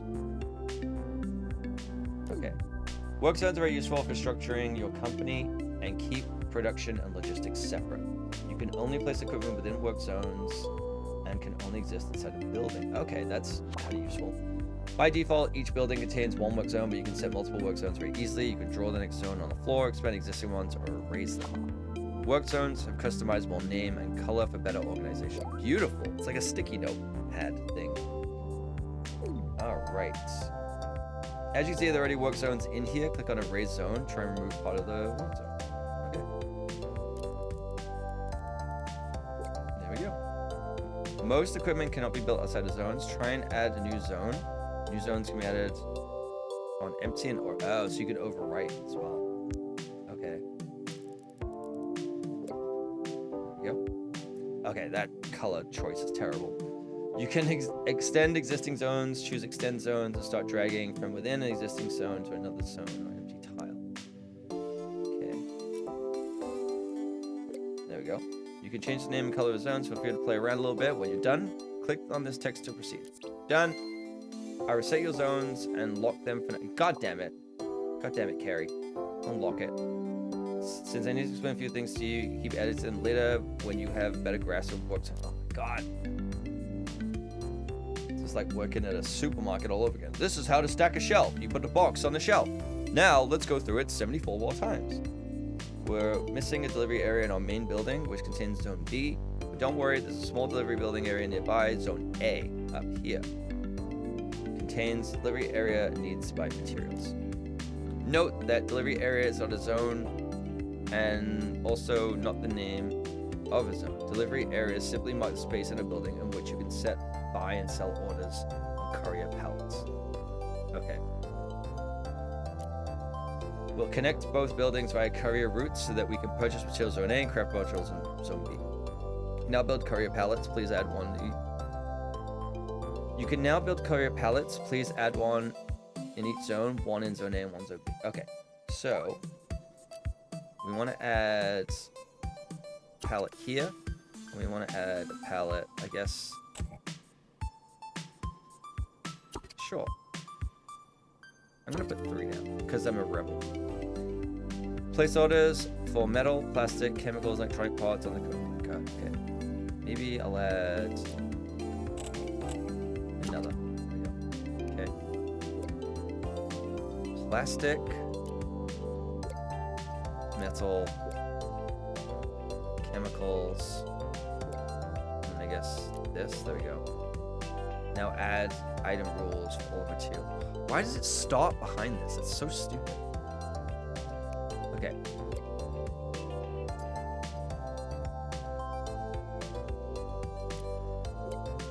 Chemical. Just being annoying. There we go. Very good. Now that everything's set up, let's get to nitty-gritty of courier routes. First things first. Nope, won't let me do it. Never mind. Never mind. Use courier routes to move items between courier pallets across multiple work zones. Courier employees assigned to a route will continuously visit each pallet and carry the action symbol. Okay. And create routes in the courier route panel. Add courier pallets to the route by selecting them from the map. Okay. Create new route. Add courier pallets. Add courier pallets. Go. Couriers will walk to each pallet on the route, give an order, and carry items between them. Add 2 courier pallets. Add the 2 courier pallets to the route by selecting them on the map. I already did that.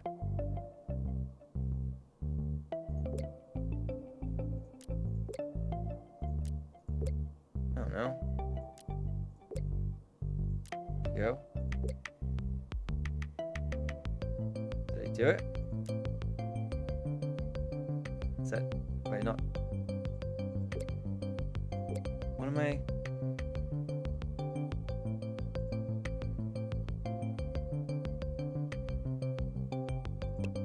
Did I jump the gun? Like, what's going on here? You? To that one? What do you want from me? Add the 2 courier pallets to the route. I did. I did. I did 3. I overachieved. Get absolutely wrecked. What the hell is a Vlif? Vlif bar? Robin, you're drunk, okay? What do you want from me? Click on a pallet on the map to add a new checkpoint. I did that. Oh my god, because I put 2 pallets next to each other, you fucking kidding me? Losing my goddamn mind. Each courier route can handle up to 6 item types. At each pallet you can unload or pick up. Yeah. So the minimum storage to determine how much the item remains on the pallet when the courier picks it up. Got it. Good. Okay, I already did this. I'm just gonna remove that and then do this. We want the courier to pick up the materials at Zone A. Add pickups. For that, add a pickup action for each material. Okay, I did that. Did I not do that? Okay, set the pickup actions for zone A. Let's delete these. Okay. Let's add a courier pallet. Go with you. Add a courier pallet. Let's go with you. Okay. Set the pickup actions. The pallet in zone A. Oh my god. What? What do you mean? Items to transport. Okay. Is it this? Add a new rule. Cup. Cup. Cup. Cup. So you need to unload. Okay. So then it's this.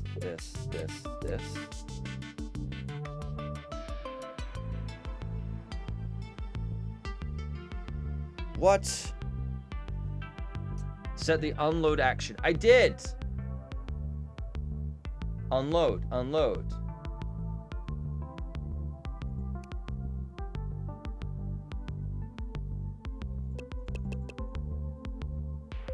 just delete this one.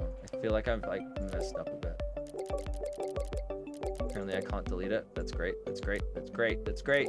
That's great. That's so great.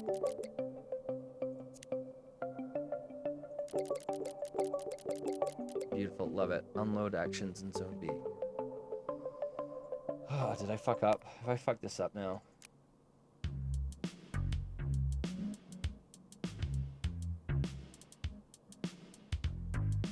What? Like, what it...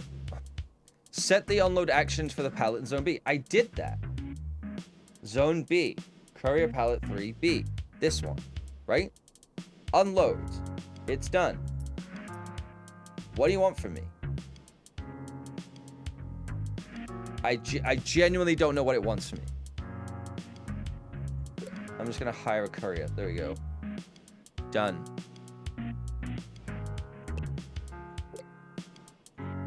Okay.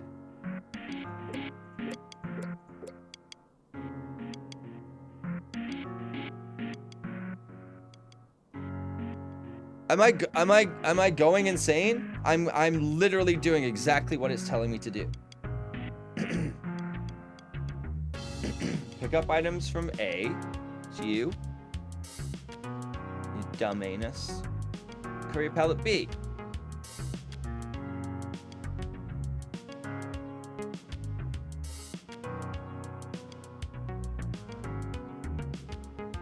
What? Okay.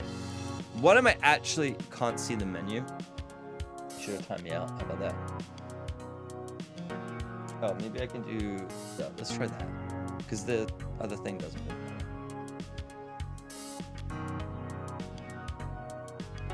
So it's asking me, like, these are set to unload.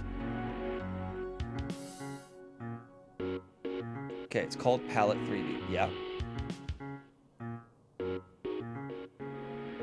Unload for the pallet and meat, which is this one.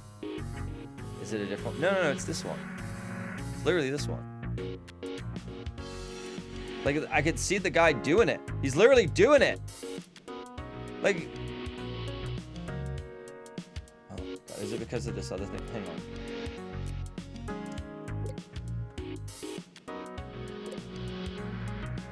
Let's just do this, okay? If this solves it, I swear to fucking God. Oh my God. What do you mean? That is the dumbest shit. I'll be honest, I'm finding it difficult to do my job when I can't take 6-10 minutes every hour according to you in a voice memo. You know what? You're right. This means the end of the stream, everyone. Goodbye. Shay's got to send me a voice memo. So, yeah. Get me in Discord. Yeah, quick. Speedrun, losing job, any %.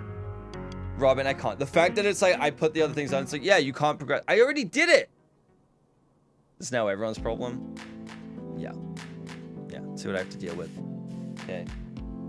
I'm Shay's wife when his girlfriend's at work. Because she has to work a very stressful job where she can't look at her phone. So I'm here playing a fucking game where I don't understand how pallets work. There is a difference. We're not built the same, you and I. Complained about him.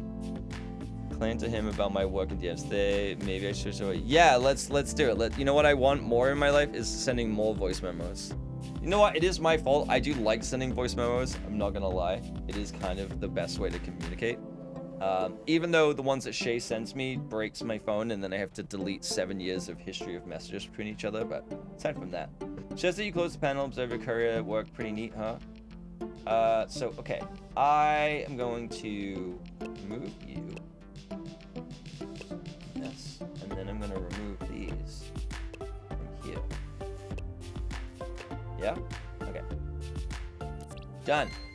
Great job. Now that you know how to connect work zones, let's get back and do some... So I kind of fucked myself over by adding more pallets. Do you know about components? Components are intermediate materials that are crafted from a base material that sometimes use other components. They use craft mode. Oh my god, we're getting into satisfactory mode right now. You loathe them unless it's a message I feel like it's too long to type out. I will use them instead of typing... I will send a 3-minute voice message instead of typing a single line text. I think voice messages are way funny. At which point I usually just give up and bury it with ice cream. Yeah, that works. But I refuse to call anyone. I refuse to get on the phone and call, but I will send several 10-minute to 15-minute voice messages a day. Components, more advanced crafting materials. You can sell components, but this is not as much problem. Tactic. You can easily spot components in your crafting by the green background. Calling is the... Yeah, I just don't answer my phone. That's it. Set up production for circuit boards. Since we have a little extra space in zone B, we could use it for a tinker table that produces circuit boards. Okay. Let's tinker tailor some Soldier Spy, shall we? You know what? I'm gonna jump the gun again and put 2 in. We're gonna make a circuit boards. And you need metal and plastic. Wait, I need to check the route. The route. Okay. So I actually put it on the wrong side, so I'm gonna just go jump off the fucking bridge.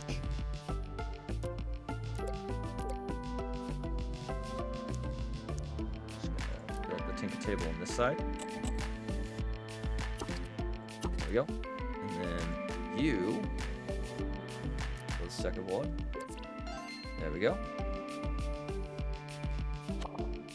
I absolutely hate typing, so it's all voice. Yeah, that's kind of it. That's it. Your brother sent you a voice memo and just says, yup. Yeah, I've done that. Shay's done that to me too. Or I'll send him like a 8-minute message that's like explaining something that's going on and it's really detailed, really heartfelt, meaningful, and everything.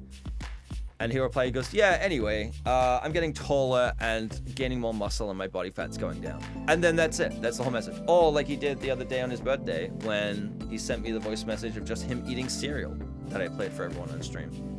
So, you know, it's a great friendship. I really appreciate it. I'm just notorious for seeing messages, forgetting or replying, or don't reply immediately, but at work I'll see the message. Yeah, I'll actually not open a message and leave it so it has a little notification later on. Otherwise I'll forget, and that's it. But yeah, he also has the messages not set to keep, so he'll listen, and then he'll go do something for an hour and then forget it, and then he'll just be like, yeah, I didn't listen. He's like, I listened, I don't remember what he said, so I'm going to talk about my thing now. And I'm like, yeah, you know what, fair enough. What did I do? What's wrong? Okay, very good. We've acquired all the materials in Zone B. Set up production for next modules for the next product. I've prepared in a checklist for you. You complete tasks in any order you like. Oh my goodness. Okay, so we gotta make plastic cases. We gotta make a battery stack. LED and a simple circuit. Okay. Zone A. What are you complaining about? Why? What is this? A work zone with additional shelves pallets requires assigned logistics employees. Okay. So one of these pallets is not like the other.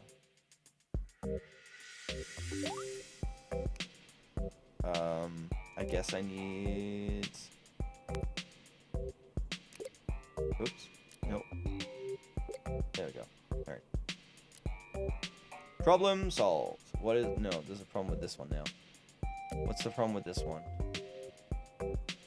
Okay, so this needs that. That's fine.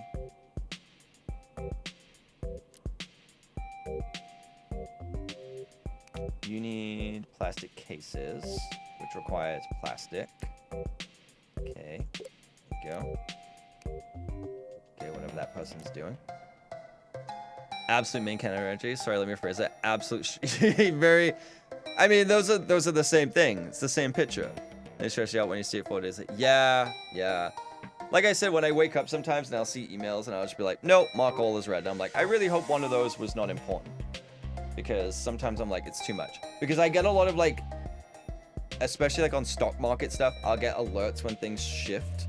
And a lot of these sites have it where it's like, if it moves 5%, if it moves this amount of percent, or if it's trading at this volume, it'll email you. So you just wake up with like 17 emails or something, just going, and you're just like, oh my God, go away. And then I'll miss something really important. Yeah, you were built for streaming, Shay. You live it in every facet of your life. So wait, I refuse to wait. Tell me now. Oh, logistics only. That's fine. That's fine. How do I get, okay,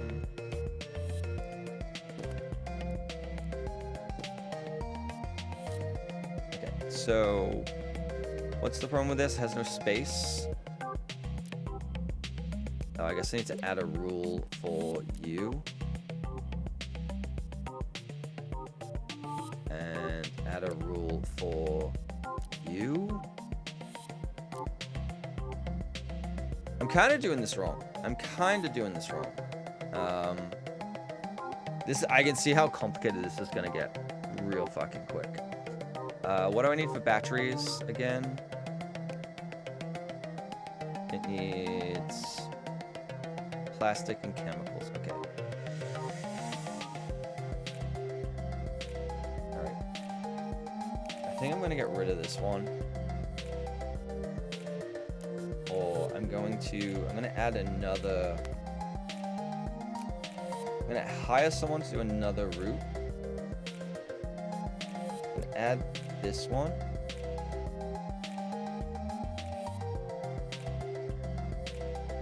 Wait, hang on.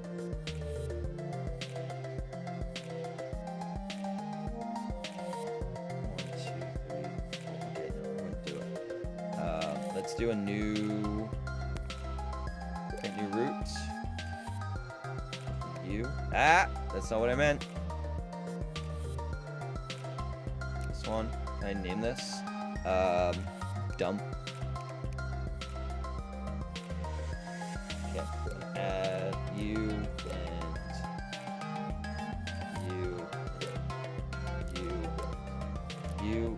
I'm gonna go from you to you.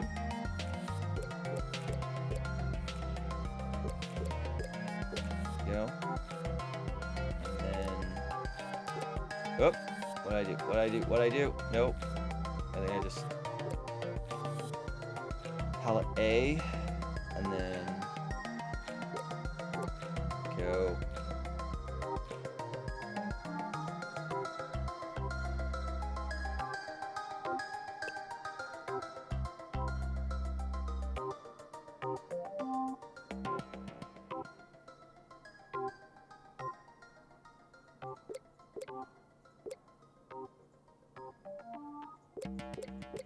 There we go. All right. So, I'm basically trying to get... Okay, one sec. There we go. All right. Trying to clear this one, and then I'm going to delete it. We're moving everything over. There we go. All right, can I then delete this?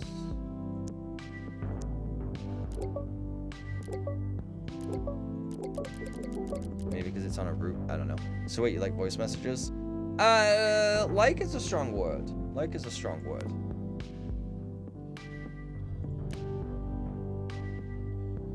Okay, are we out? Do we have everything or no? Like, I don't think he's carrying anything. There's nothing left. All right, let's delete the. Let's delete this.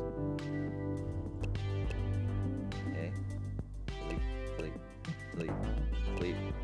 Fire. Delete. Okay. then can I get rid of this?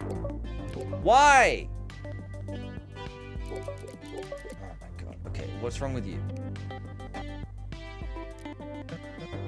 There seems to be a problem with one or more of your courier routes. Open a courier route with more details. No. What's the problem? I don't understand the problem. It's literally... Am I out of space?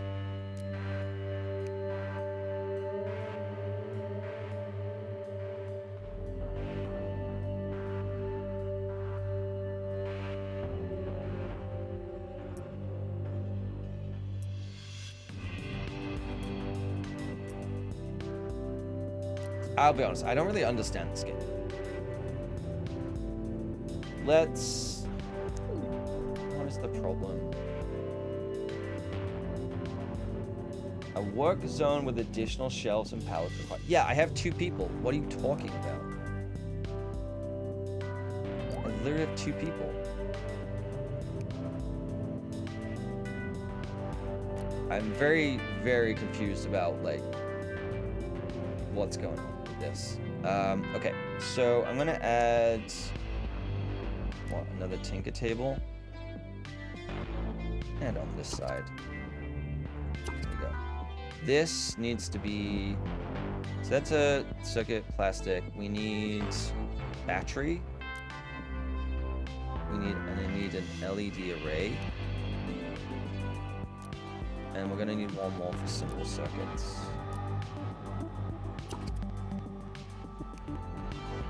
Okay. Yeah. There. Or do I need an assembler? Alright. Oh, sorry. Didn't even realize there was an ad running. Sorry about that, everyone. Okay, so let's highest one for you. Highest one for you. Highest one for you. Okay, inefficient logistics detected. Recommending using. Then let me build shelves. You know, a little invention of an acquaintance of mine, an assistant robot that can help you improve logistics. Organizing the company. I made a good point. Until now, I've been quite inefficient about setups. I get a deeper dive into logistics. Place shelves near production tables so your employees don't waste time carrying your items. Highest efficiency can be achieved when employees can access shelves directly from the spot they work on. Okay. Shelf items rules are applied automatically depending on location, what production is set up nearby. Okay. That's fine. You kept telling me about shelves, but...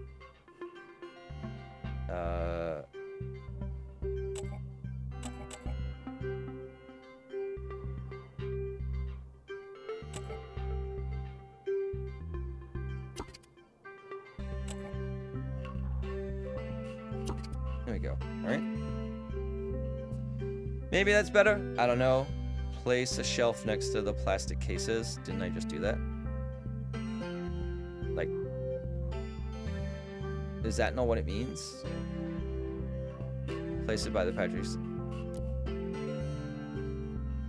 Place at least 4 shelves? In Zone B, employees are working at the table. Okay. Let's place one here. No, that's not allowed.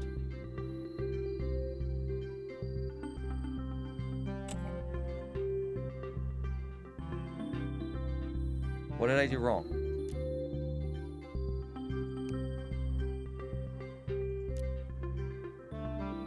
I don't understand. What did I do wrong?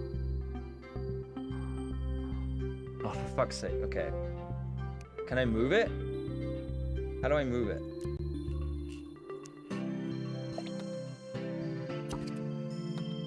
Christ.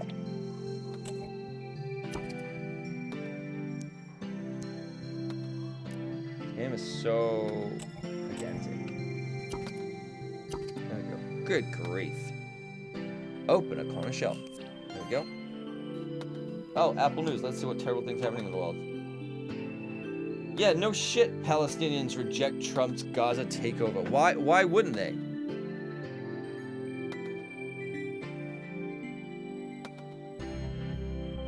Good God. Of course, no, they're not gonna be like, yeah, please. You've been supporting the people that have been bombing us this whole time. Please take over. What do you think they were gonna say? Notice anything? These rules on shelves are automatically assigned crafters will organize themselves if there are enough inventory slots available on nearby shelves. Okay. What we now need is a logistics worker in Zone B. That logistics worker will transport materials between shelves and God, okay. No, you wouldn't. No, you wouldn't. Didn't you have to close the one down in Vancouver because there's one that was built here and then it was just like no one wanted to use it? Efficient work. They had to change the name of it. I think that's what it was. Efficient work zones use logistics employees to carry around items that crafting employees don't have to. Higher logistics employees use quick hire function on the selected work zone. Logistics employees can be assigned in the work zone mode. Please open it. Take a look. Okay, work zone mode. Now use the quick hire. Good job. Efficiency problem solves. Thank you, Lorraine. Wait, that's Lumo. Where's Lorraine? I believe Lumo would be a greater help to you than me. Transfer my Lumo uses rights unit. Well, why do I have Lorraine if now I'm dealing with Lumo? Affirmative. New owner registered. You can now send notifications. Okay. Oh, and what? Next task. We want to finish our production line. With that, unlocked another building. The building is already prepared for production. First, transport all modules to Curry Pallet C. Hire a logistics worker, an employee who will... Wait. Building is already prepared for production. First, transport all modules to Courier Pallet C. Hire a logistics worker and an employee who will work at the... Okay. Add item rules for Zone C. Is this Zone C? Okay.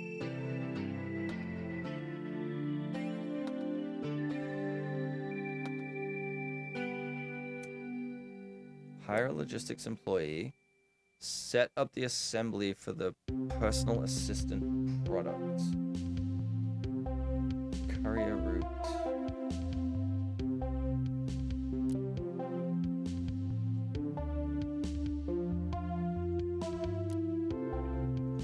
What is happening? Add item rules. What do you mean add item rules?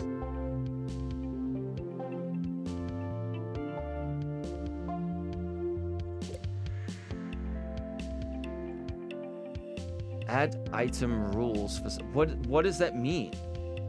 I know it just explained it to me. It's like confusing. Set up a courier, but it's saying add item rules. How do I do that? There's too many things flashing at me that I don't understand why it's flashing at me. I'm getting very frustrated. Why are you flashing at me? A worker with a work zone with additional shelves requires signed. Okay, there we go. Is that what I had to do to solve that? Christ.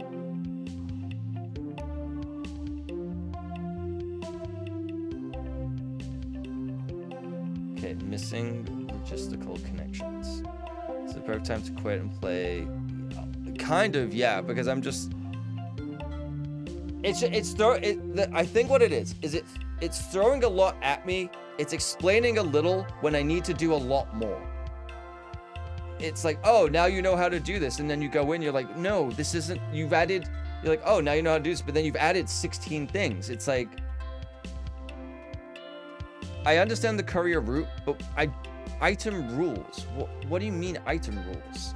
And then it's like, oh, if you missed anything, go to the manual. The manual is like fucking a literal manual. Like, it doesn't explain anything that it just explained to me.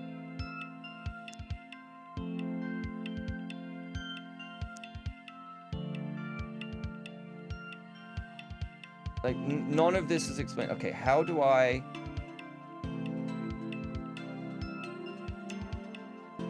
Let's see, rules.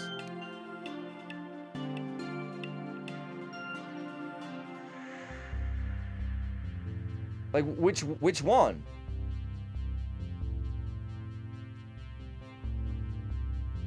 I have to go to the question next week. Oh, God.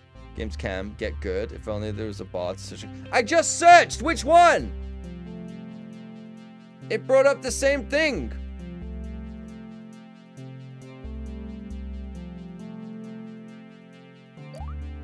Don't fucking sass me, Callowist. Literally doing the thing. Can I just tick this instead? Can I just like draw on my screen and tick this? Okay. Item rules. How do I place an item rule? Okay, new route.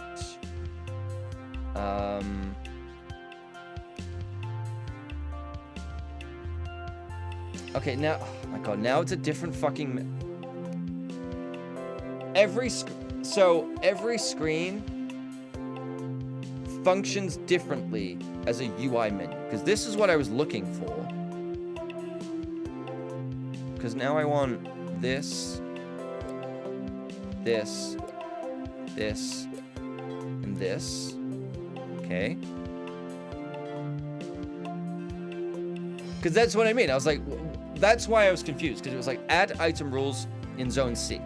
I was in that other screen, I'm clicking on that, and it wasn't showing it. So it's like different screens operate differently. It just, I don't know, when it's just kind of like, I think it's when it's a little overwhelming, I get really frustrated with it. And then when it's just shown me how to do something, but I'm then in a different screen that functions very differently, it doesn't make sense to me because it functions differently than the way I was just shown, and that's where I get confused. If I'm in this screen, I wasn't even in this screen. Which screen was I in? Fucking, I don't even know. This screen, clicking here, you know, it's like none of this has been explained to me, so it's very confusing to understand like what is going on. Why can't I do what I just was able to do? This doesn't make sense, you know? That's kind of the problem. So now, let's go create this route. We're going to change the name of this to B2C, okay? And we need to move you.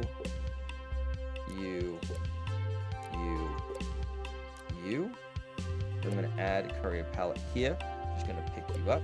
I'm going to add a courier pallet to that. It's going to drop you off. I'll hire an employee. Done. Yeah?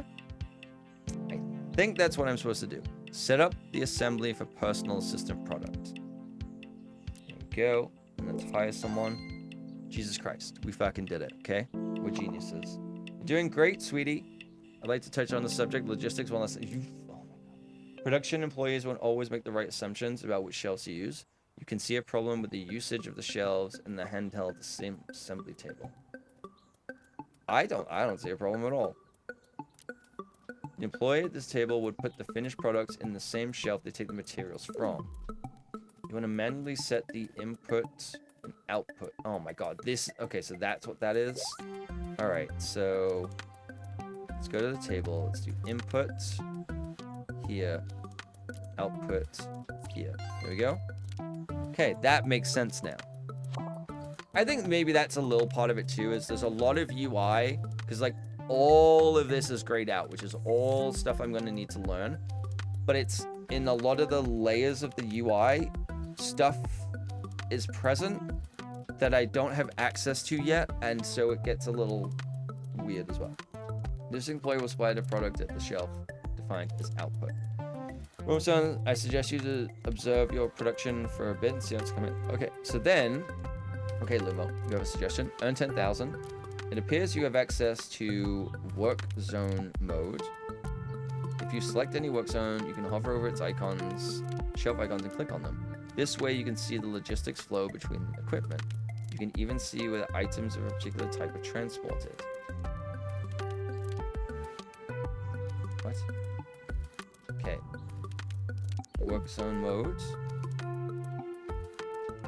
Missing logistics what logistics connection?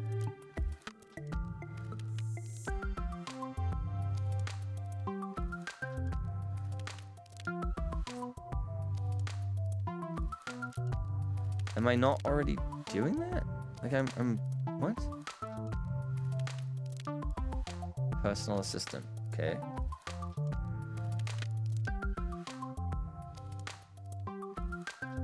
Was that the right thing? I don't know.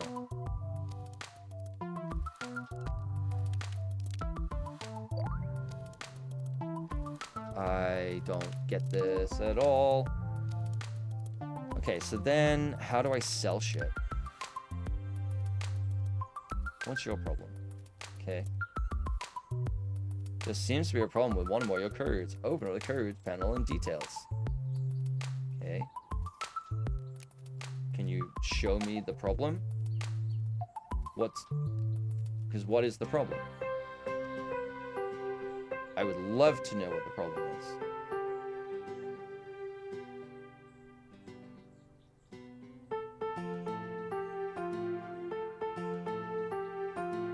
Okay.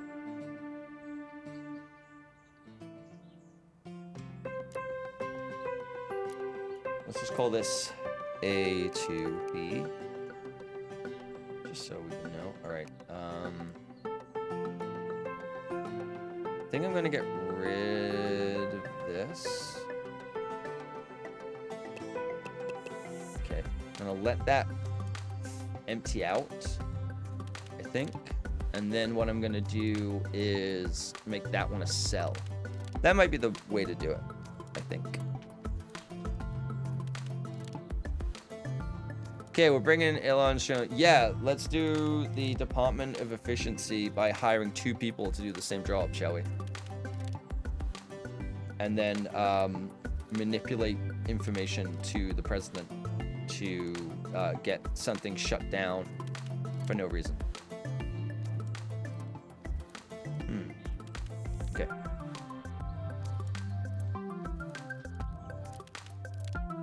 Press it down 10,000. I don't think we're earning anything right now. Yeah, we've literally earned 0 because we're not selling anything.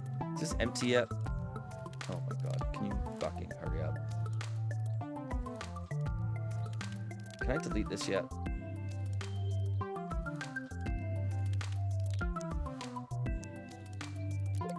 Finally. Okay, so I'm just gonna build another one here. Okay, so this side is gonna be the cell zone. Let's do personal assistant, cell order. Product required is power but not supplied from it. What do you mean it's not supplied from anywhere? Literally from here. Okay, I understand you're missing components. So we need, let's maybe increase that and that.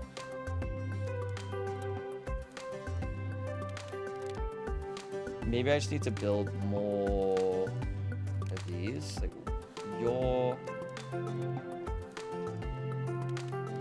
missing electronic parts. Okay. Wait, you or you're missing? You're missing plastic and chemicals. Okay. Do I need more logistic workers? Like, what's... Maybe that's what I need. Maybe I need more logistics workers. I'm gonna hire 3.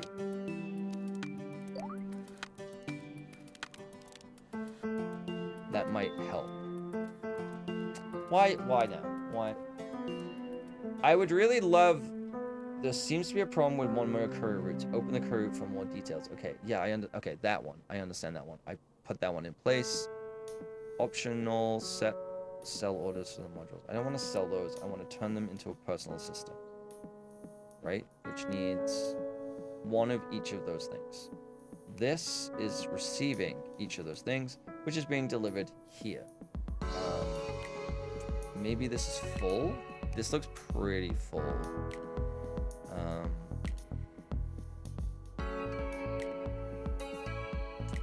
Wait, am I missing something? I'm missing LED, plastic, circuit board. No, okay. Yeah, there we go. Okay, so there seems to be enough storage, which is fine.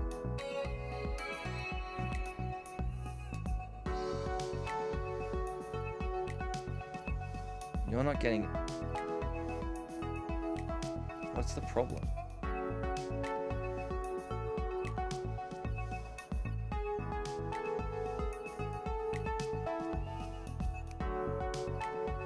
Not enough of those? Hydrate. That, you know what? Not a bad idea. I do need something. Yelling at you is true. So true. I do actually need a drink. Okay, I'm gonna let the game do whatever the fuck it's doing. Seems that we're making money, which makes no sense because I'm not selling anything yet.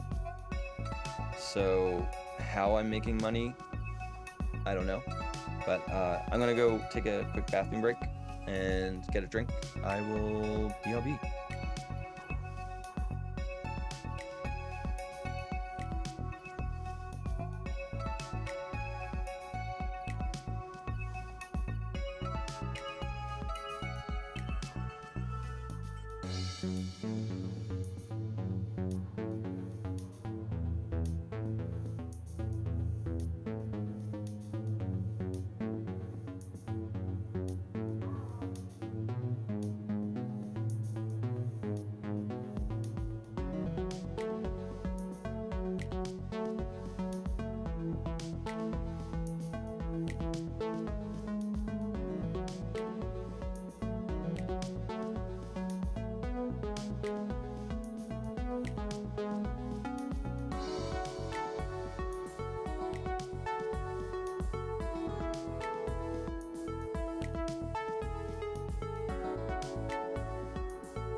Perfect timing.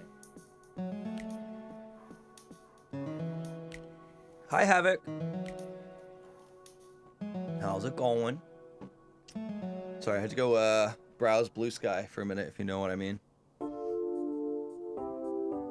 Okay. I've immediately forgotten everything that we're doing in this game. Havoc, how are you? Good to see you. Happy Thursday for you. Pretty okay? Public holiday? Nice. What for? On a Thursday? I mean, it's Wednesday for us, but Thursday for you. Alright, so...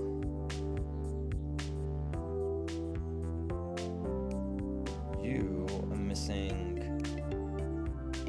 So we need way more batteries. Right? We need more batteries. we just need more of everything. Okay. Let's up the Tinker Tailor. Okay. 1, 2, 3, 4. No. Okay.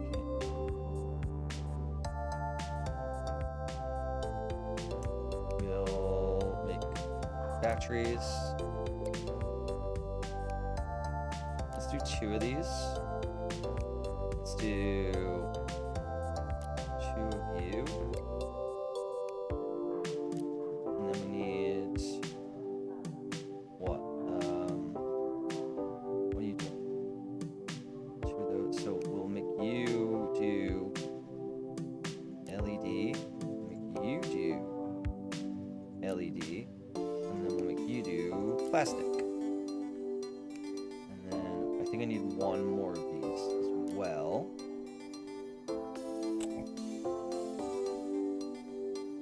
Yeah, let me just put you in the way real quick. Make you this. There we go. Alright. Might need another palette. We'll see. Watangi Day? It's kind of like Canada. Oh, okay. Okay. Yeah, it's a fix. Oh, so it's not like... Yeah, date-based, not... Yeah, that makes sense. Okay. Even here, if it's like Canada Day on a weekend, I'm pretty sure you get the Monday or something off instead too. So you still get like that day, but that's not too bad.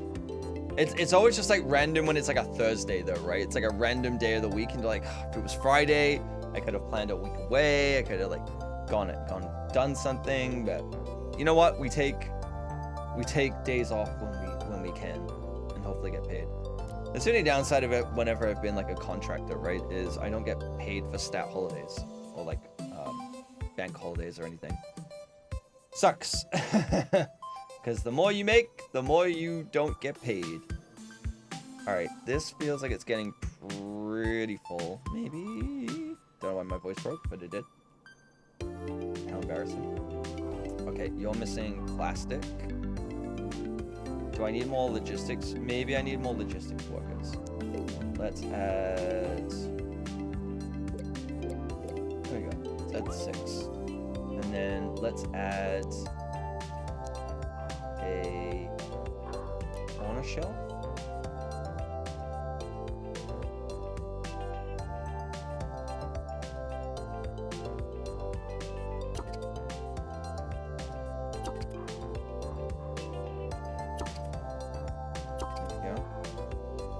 Alright. That might do it. I don't know. Add a new assembly. Yeah, we don't have enough coming in right now. Let's focus on getting this going. Maybe I'll add another pallet.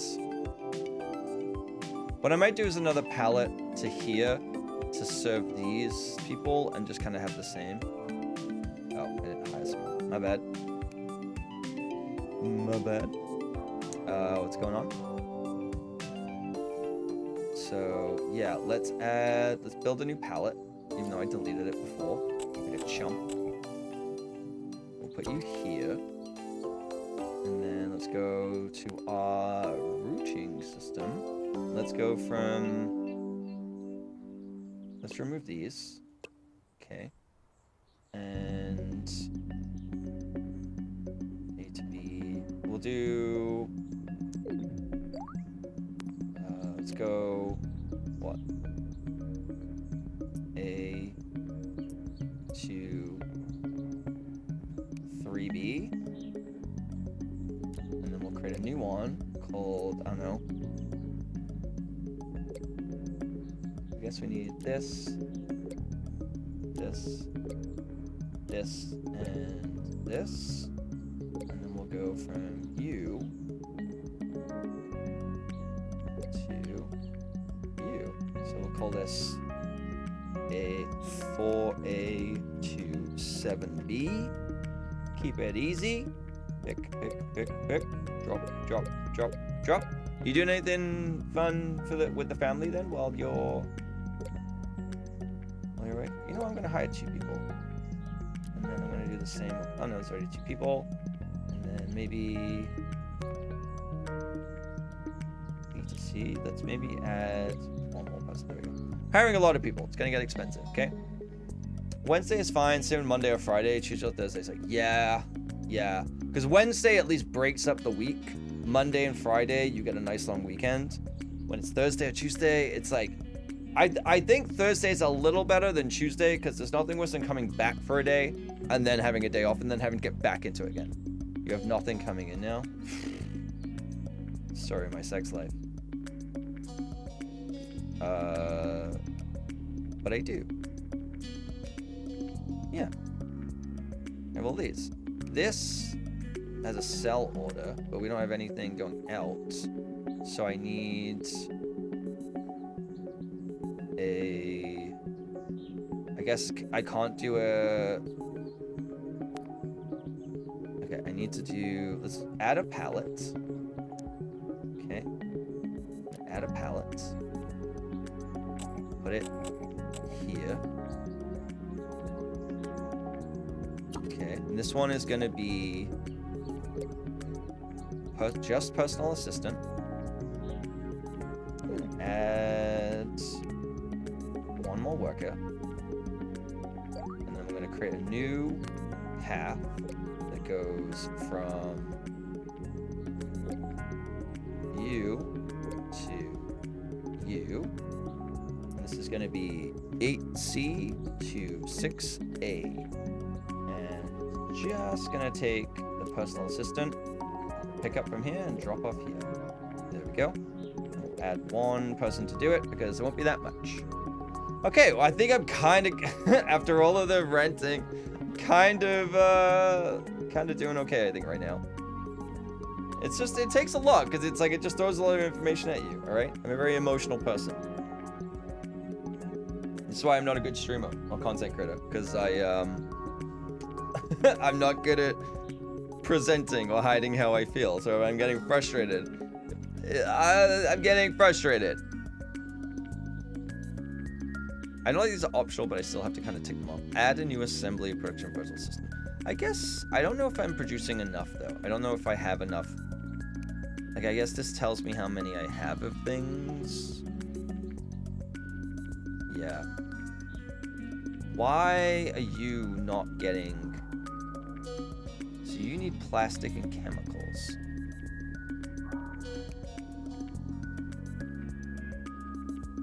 Right? So...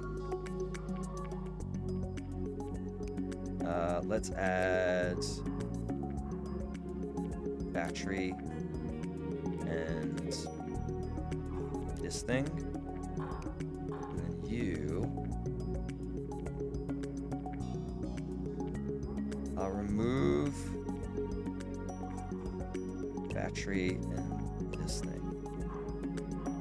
Yeah. So that way you're holding plastic, you're holding logistics. This one is holding battery and simple circuit. It's fine. Yeah, I don't care about that. Modules not produced or imported in this work zone, but it's not used anywhere. Oh, am I not? Oh, fuck. Okay. I need to...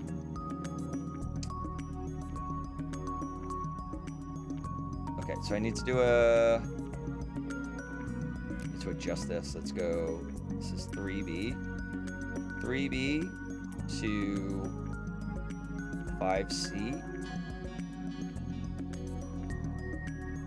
Maybe what I can do is add...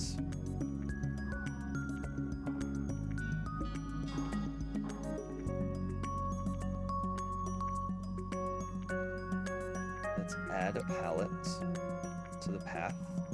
And we're going to move it up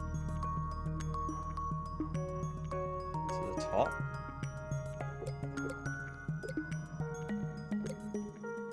Yeah. So that way it goes between them. I think that's the right way. Let's go 7B2. There we go. The naming convention, not exactly the most exciting, but it works. 8C to 6A. Yeah, that should be fine. Okay. Well, we're going to hit the money one, which is good.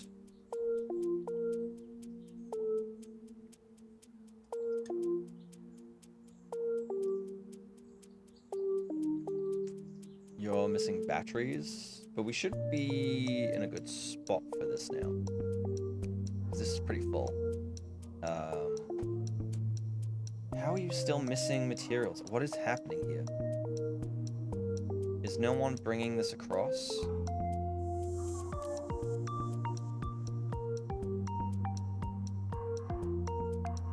Or is it full? Like, what's the problem? Or am I just not producing enough of it? Maybe I just gotta bring more in.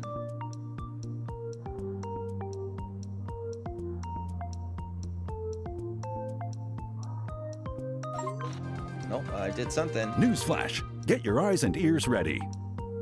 This company has been struggling, but recent green figures with the new look wooden promising. pieces. Sell Charlie's new blueprint view. Sell 50 pocket advisors. Wow, amazing! I just saw your news. Did a great job, Charlie. What a pleasant surprise. We're just finishing our lesson for today. Did you see? Seeing you two doing so well makes me so excited. How about I assist you in the next lesson? How about no, Dad? How about you back off? Okay, it's your fault that Mom left. That would be fantastic. Coincidentally, the next part happens to be about product design. We're so lucky to learn about design from your dad. He was, and probably still is, one of the most innovative. Okay, let me at least get my business off the ground before you start shaming me, right? My progeny doesn't need to be here. We were able to hear your name on stream while focusing. Is your name Dad?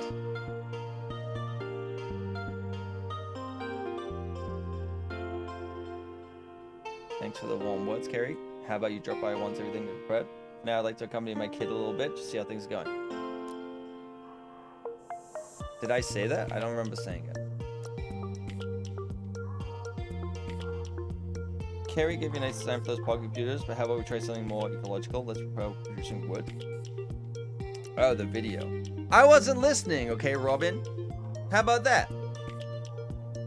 Could be watching great pottery throwdown, but instead I'm watching you fail a business. I mean, that sounds like the same thing. It sounds like the same thing. It's two things that are failing miserably and poorly constructed. You're basically watching the same thing twice. Craft 15 wooden cases. Okay, what do we even? How do we do that? Optional. Buy wood in this economy? Are you kidding me? Seen the price of lumber right now? Okay, you're just going to be a wood pallet. The irony. Okay. Set up 3 tables for wood production. You are going to take some thick wood. There we go. And then you can also hold this. Yeah, there you go. And we'll do that. And then we're going to set up 3 tables. Little tinkery twos. Go. And wooden crate. Higher. Wooden crate. Higher. No, I need a large man to cry about your toilet decorations. Then it's yeah, I'm definitely not a large man. Definitely not that. Anything but, you know. Let's put another shelving unit in.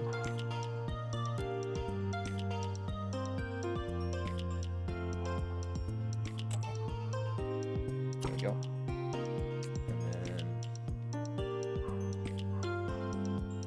And then I guess I need someone to courier the wood. Okay, let's go. What is this one? 4A to 7B.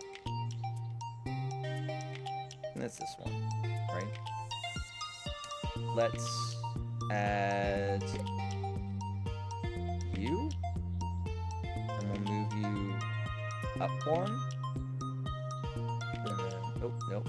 We will add wood. Pick up. Drop off. There we go. I think that's correct. 4A to 9A. There we go. Alright, I think that's correct.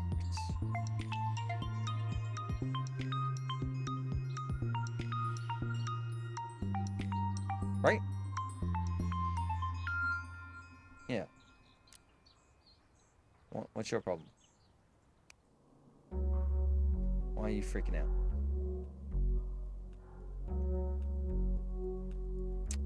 And then we gotta craft 15 of these bad boys. I don't know if I can do it. 1 a day? Okay, yeah. 7. We can make 21 a week. That's good. Robin lost the game. Damn it, so did I. We all lost the game. Akko, what are you up to? I still, after installing Godot and downloading a bunch of multiplayer modules, I have not made any progress on my hide and seek game. Because I open it and then I freak out and I panic and then I don't know what to do and then I stop. That's where I'm at. You know, normal things. How normal people react to things. So did you lose the game? Or did I make my hide and seek game? No. Oh, you're saying so did you? Yeah. Why do I read chat? So I read chat in such a weird cadence that doesn't make sense. And I don't know why. I do this every single time.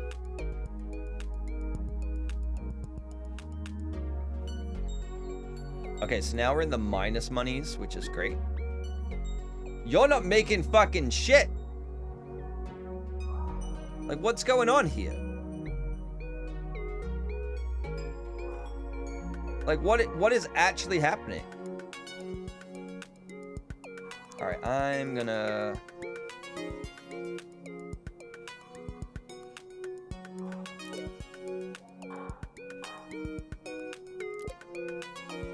Okay, I'm gonna add... I'm gonna remove this as well. And then I'm gonna build...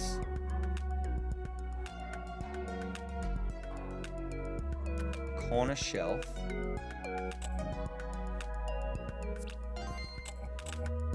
You can have one here, and then you can have one here. There we go. Because I think that they're genuinely just trapped. Like, that has to be it, right?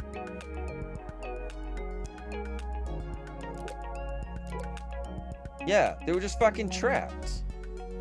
Why would it tell me? I mean, look, to be fair, it is my fault. I did put it, but the game also told me to put it there, so really, I'm the victim.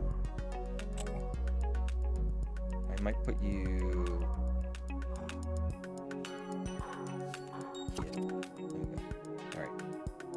We're making a little bit of money, but we're not making a lot. I might need to make more of these, but I don't think I'm producing enough stuff.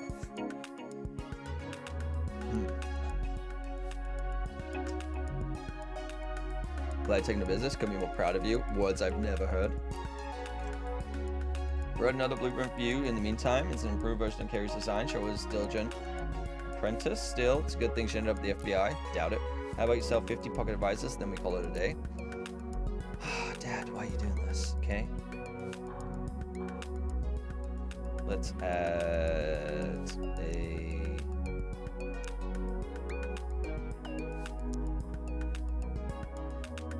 assembly. Set up to 2 assembly tables for the pocket advisors. Okay. You. I straight up am not even thinking about the cost of hiring people. I'm just doing shit. And then we also need to transport wood. Yeah, we're gonna have to add wood to this. Wood. Pick up. Drop off. There we go. And then, or is it 8C to 6A? Let's take pocket advisors. We'll pick up and sell. And then we need to add a rule. What? What are the rules? Wait, did that even add anything? Yeah. How was that already there? Okay. Maybe, ooh, we're a little light on money, people. Little light on money. Maybe shouldn't have hired so many people. I like that he's like, oh, you're doing so well with your business. I'm so proud of you. And I'm just like running it into the ground. Okay. Gave me a small loan of $1 million, and this is what I did with it. Okay.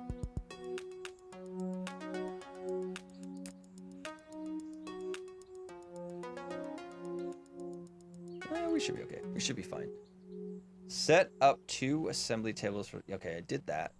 Expand module production to 12 tables. I'm good. Stop the production of the personal assistant product. I guess I could. I don't really know what's selling for what. That's the other thing. I don't really... What am I selling this for? How much am I making?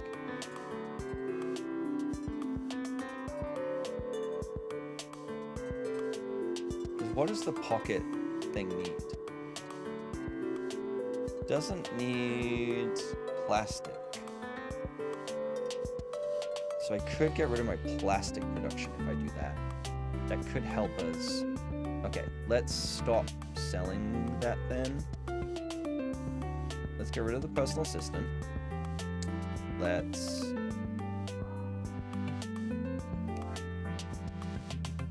get rid of... Let's switch to this. Stop carrying you. Let's bulldoze these.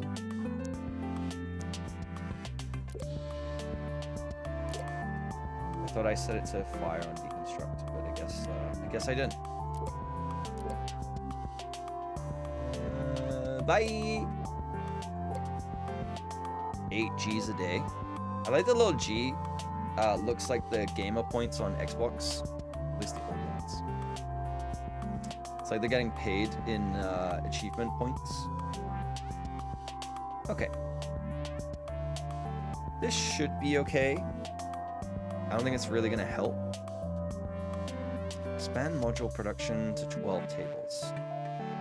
1, 2, 3, 4, 5, 6, 7, 8, 9, 10, 11.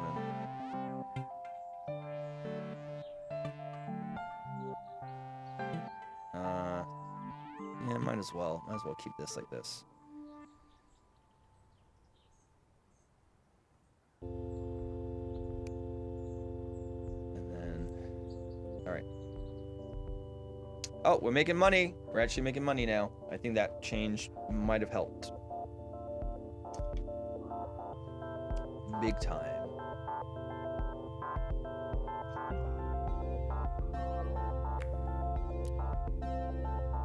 Man, these take a while. What's going on here? I guess I could speed this up if I put a little shelf in. Let's build a little shelf. Small shelf. Let's do this. There we go. Let's call...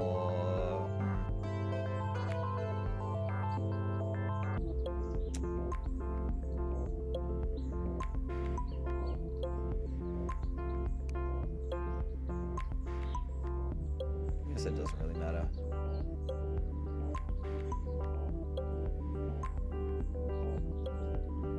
I guess technically I should have a second one. Yeah, let's make this more difficult for everyone. I like that. Can I move you? Thank you. So we're gonna do input this one, output this one, input this one, output this one. There we go. All right. At least we're making a little money. We're still kind of struggling a little bit, but it's not the worst.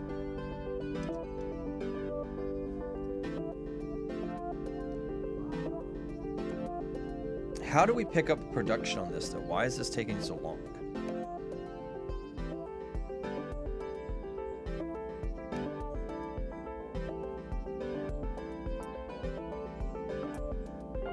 Is that why? Why are the components on this?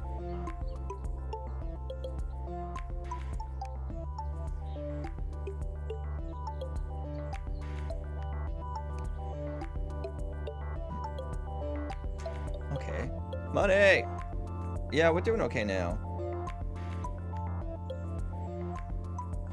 It's just, it's taken a, I guess I gotta wait a week to sell it. We're only making 7 pocket things. Because they take almost 2 days each. Alright.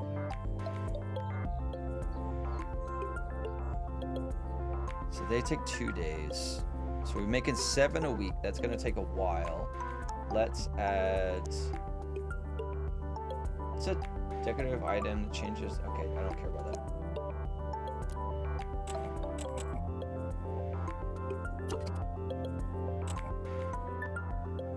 Yeah, let's block them in. There we go. I feel like that's a really bad idea. I'm gonna get rid of you. There we go. Let's do pocket. And there we go. Okay, at least it'll improve things a little bit.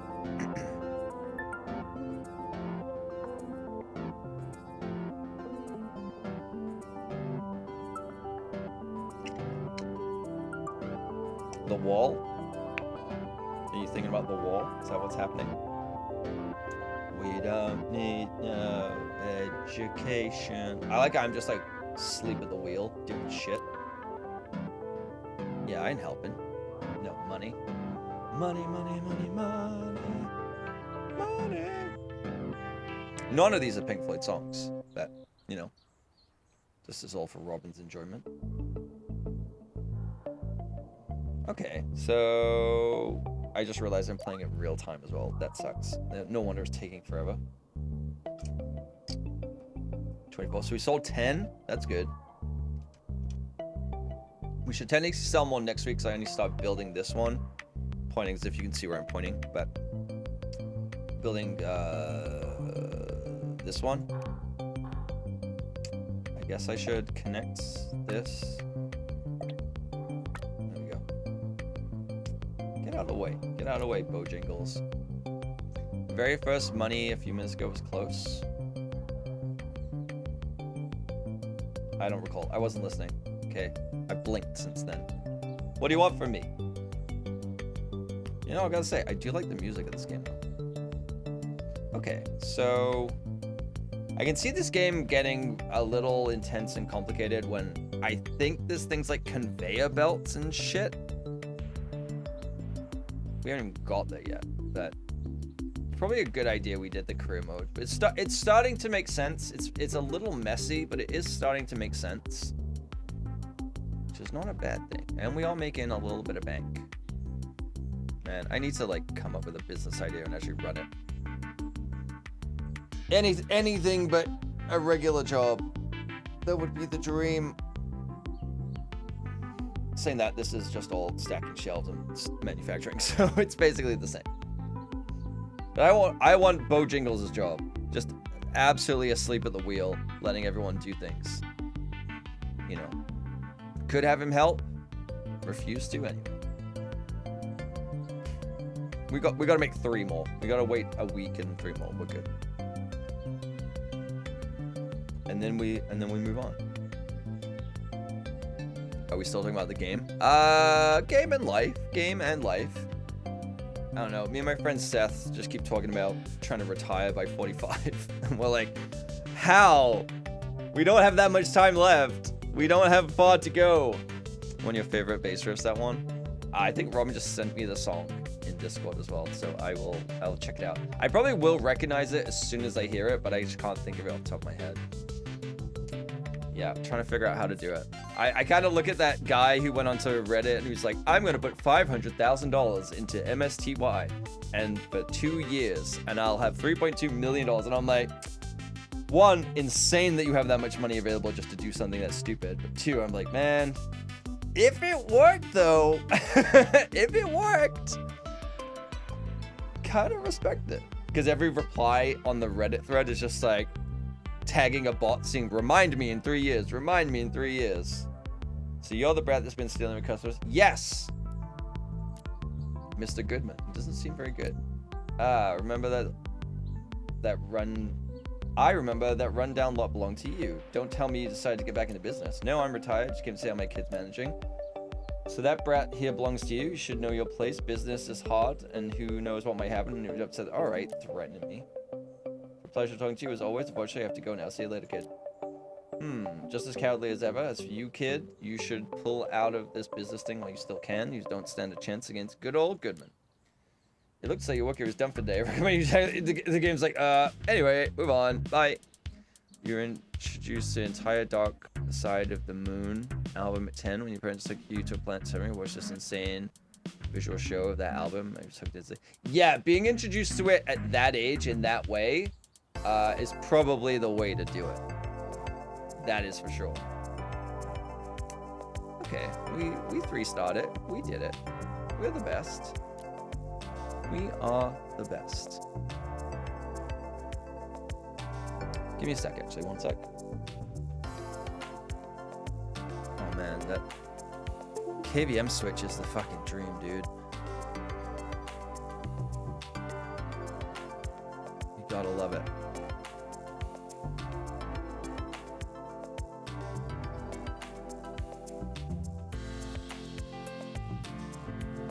Okay.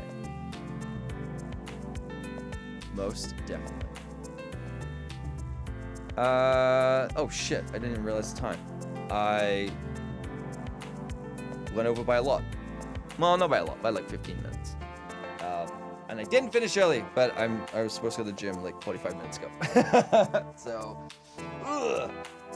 okay, I think this is a good place to start with this game. I think I will continue with it. I am interested in it. I do think that I have anger issues when it comes to this game. But I definitely want to continue with it. But I did go over 4 hours as well. We did a 4-hour stream, which I'm very happy about. So yeah. Okay, I'm gonna leave the music playing because usually I end in an awkward silence. I'm gonna leave the music because it's kind of great. So let's find someone. I think I'm gonna raid Paya. Yeah. Let's go say hi to Paya. He's streaming again. He's playing Dyson Sphere. I don't even know what that is or what that means. Let's go say hi to him. What is that? Is that a bits thing? Wait. What? Is that bits or no? I can't tell.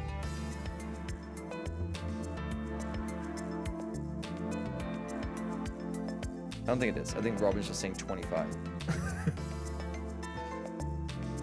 I'm very confused. I'm too old. I'm too old for how Twitch works. But anyway, I digress. Thank you to everyone that was here. Thank you for the follows. Thank you for those who are checking out the YouTube stream. I really appreciate it. Toxic, absolutely get dicked on. How dare you? That's an email. It was the fact that you wrote 25 and that, and I was like, wait, is that a bits thing? Because I didn't see it. I was just...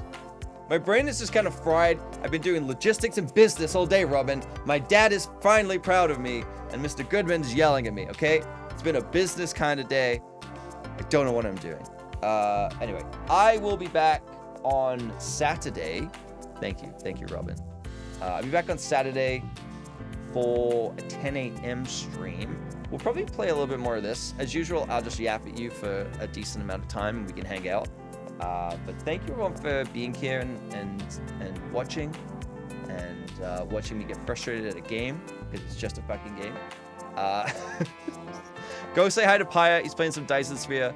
I'll see you over there. I'm gonna go raid him, get ready, go to the gym. Leg day, baby. Leg day number 2 of the week, and then I get a day off from the gym, and then it's back on Friday. So yeah. All right. For those of you on Twitch, come with me on this raid. Thank you, everyone on YouTube. I will see you on the weekend. Have a good night. Bye-bye.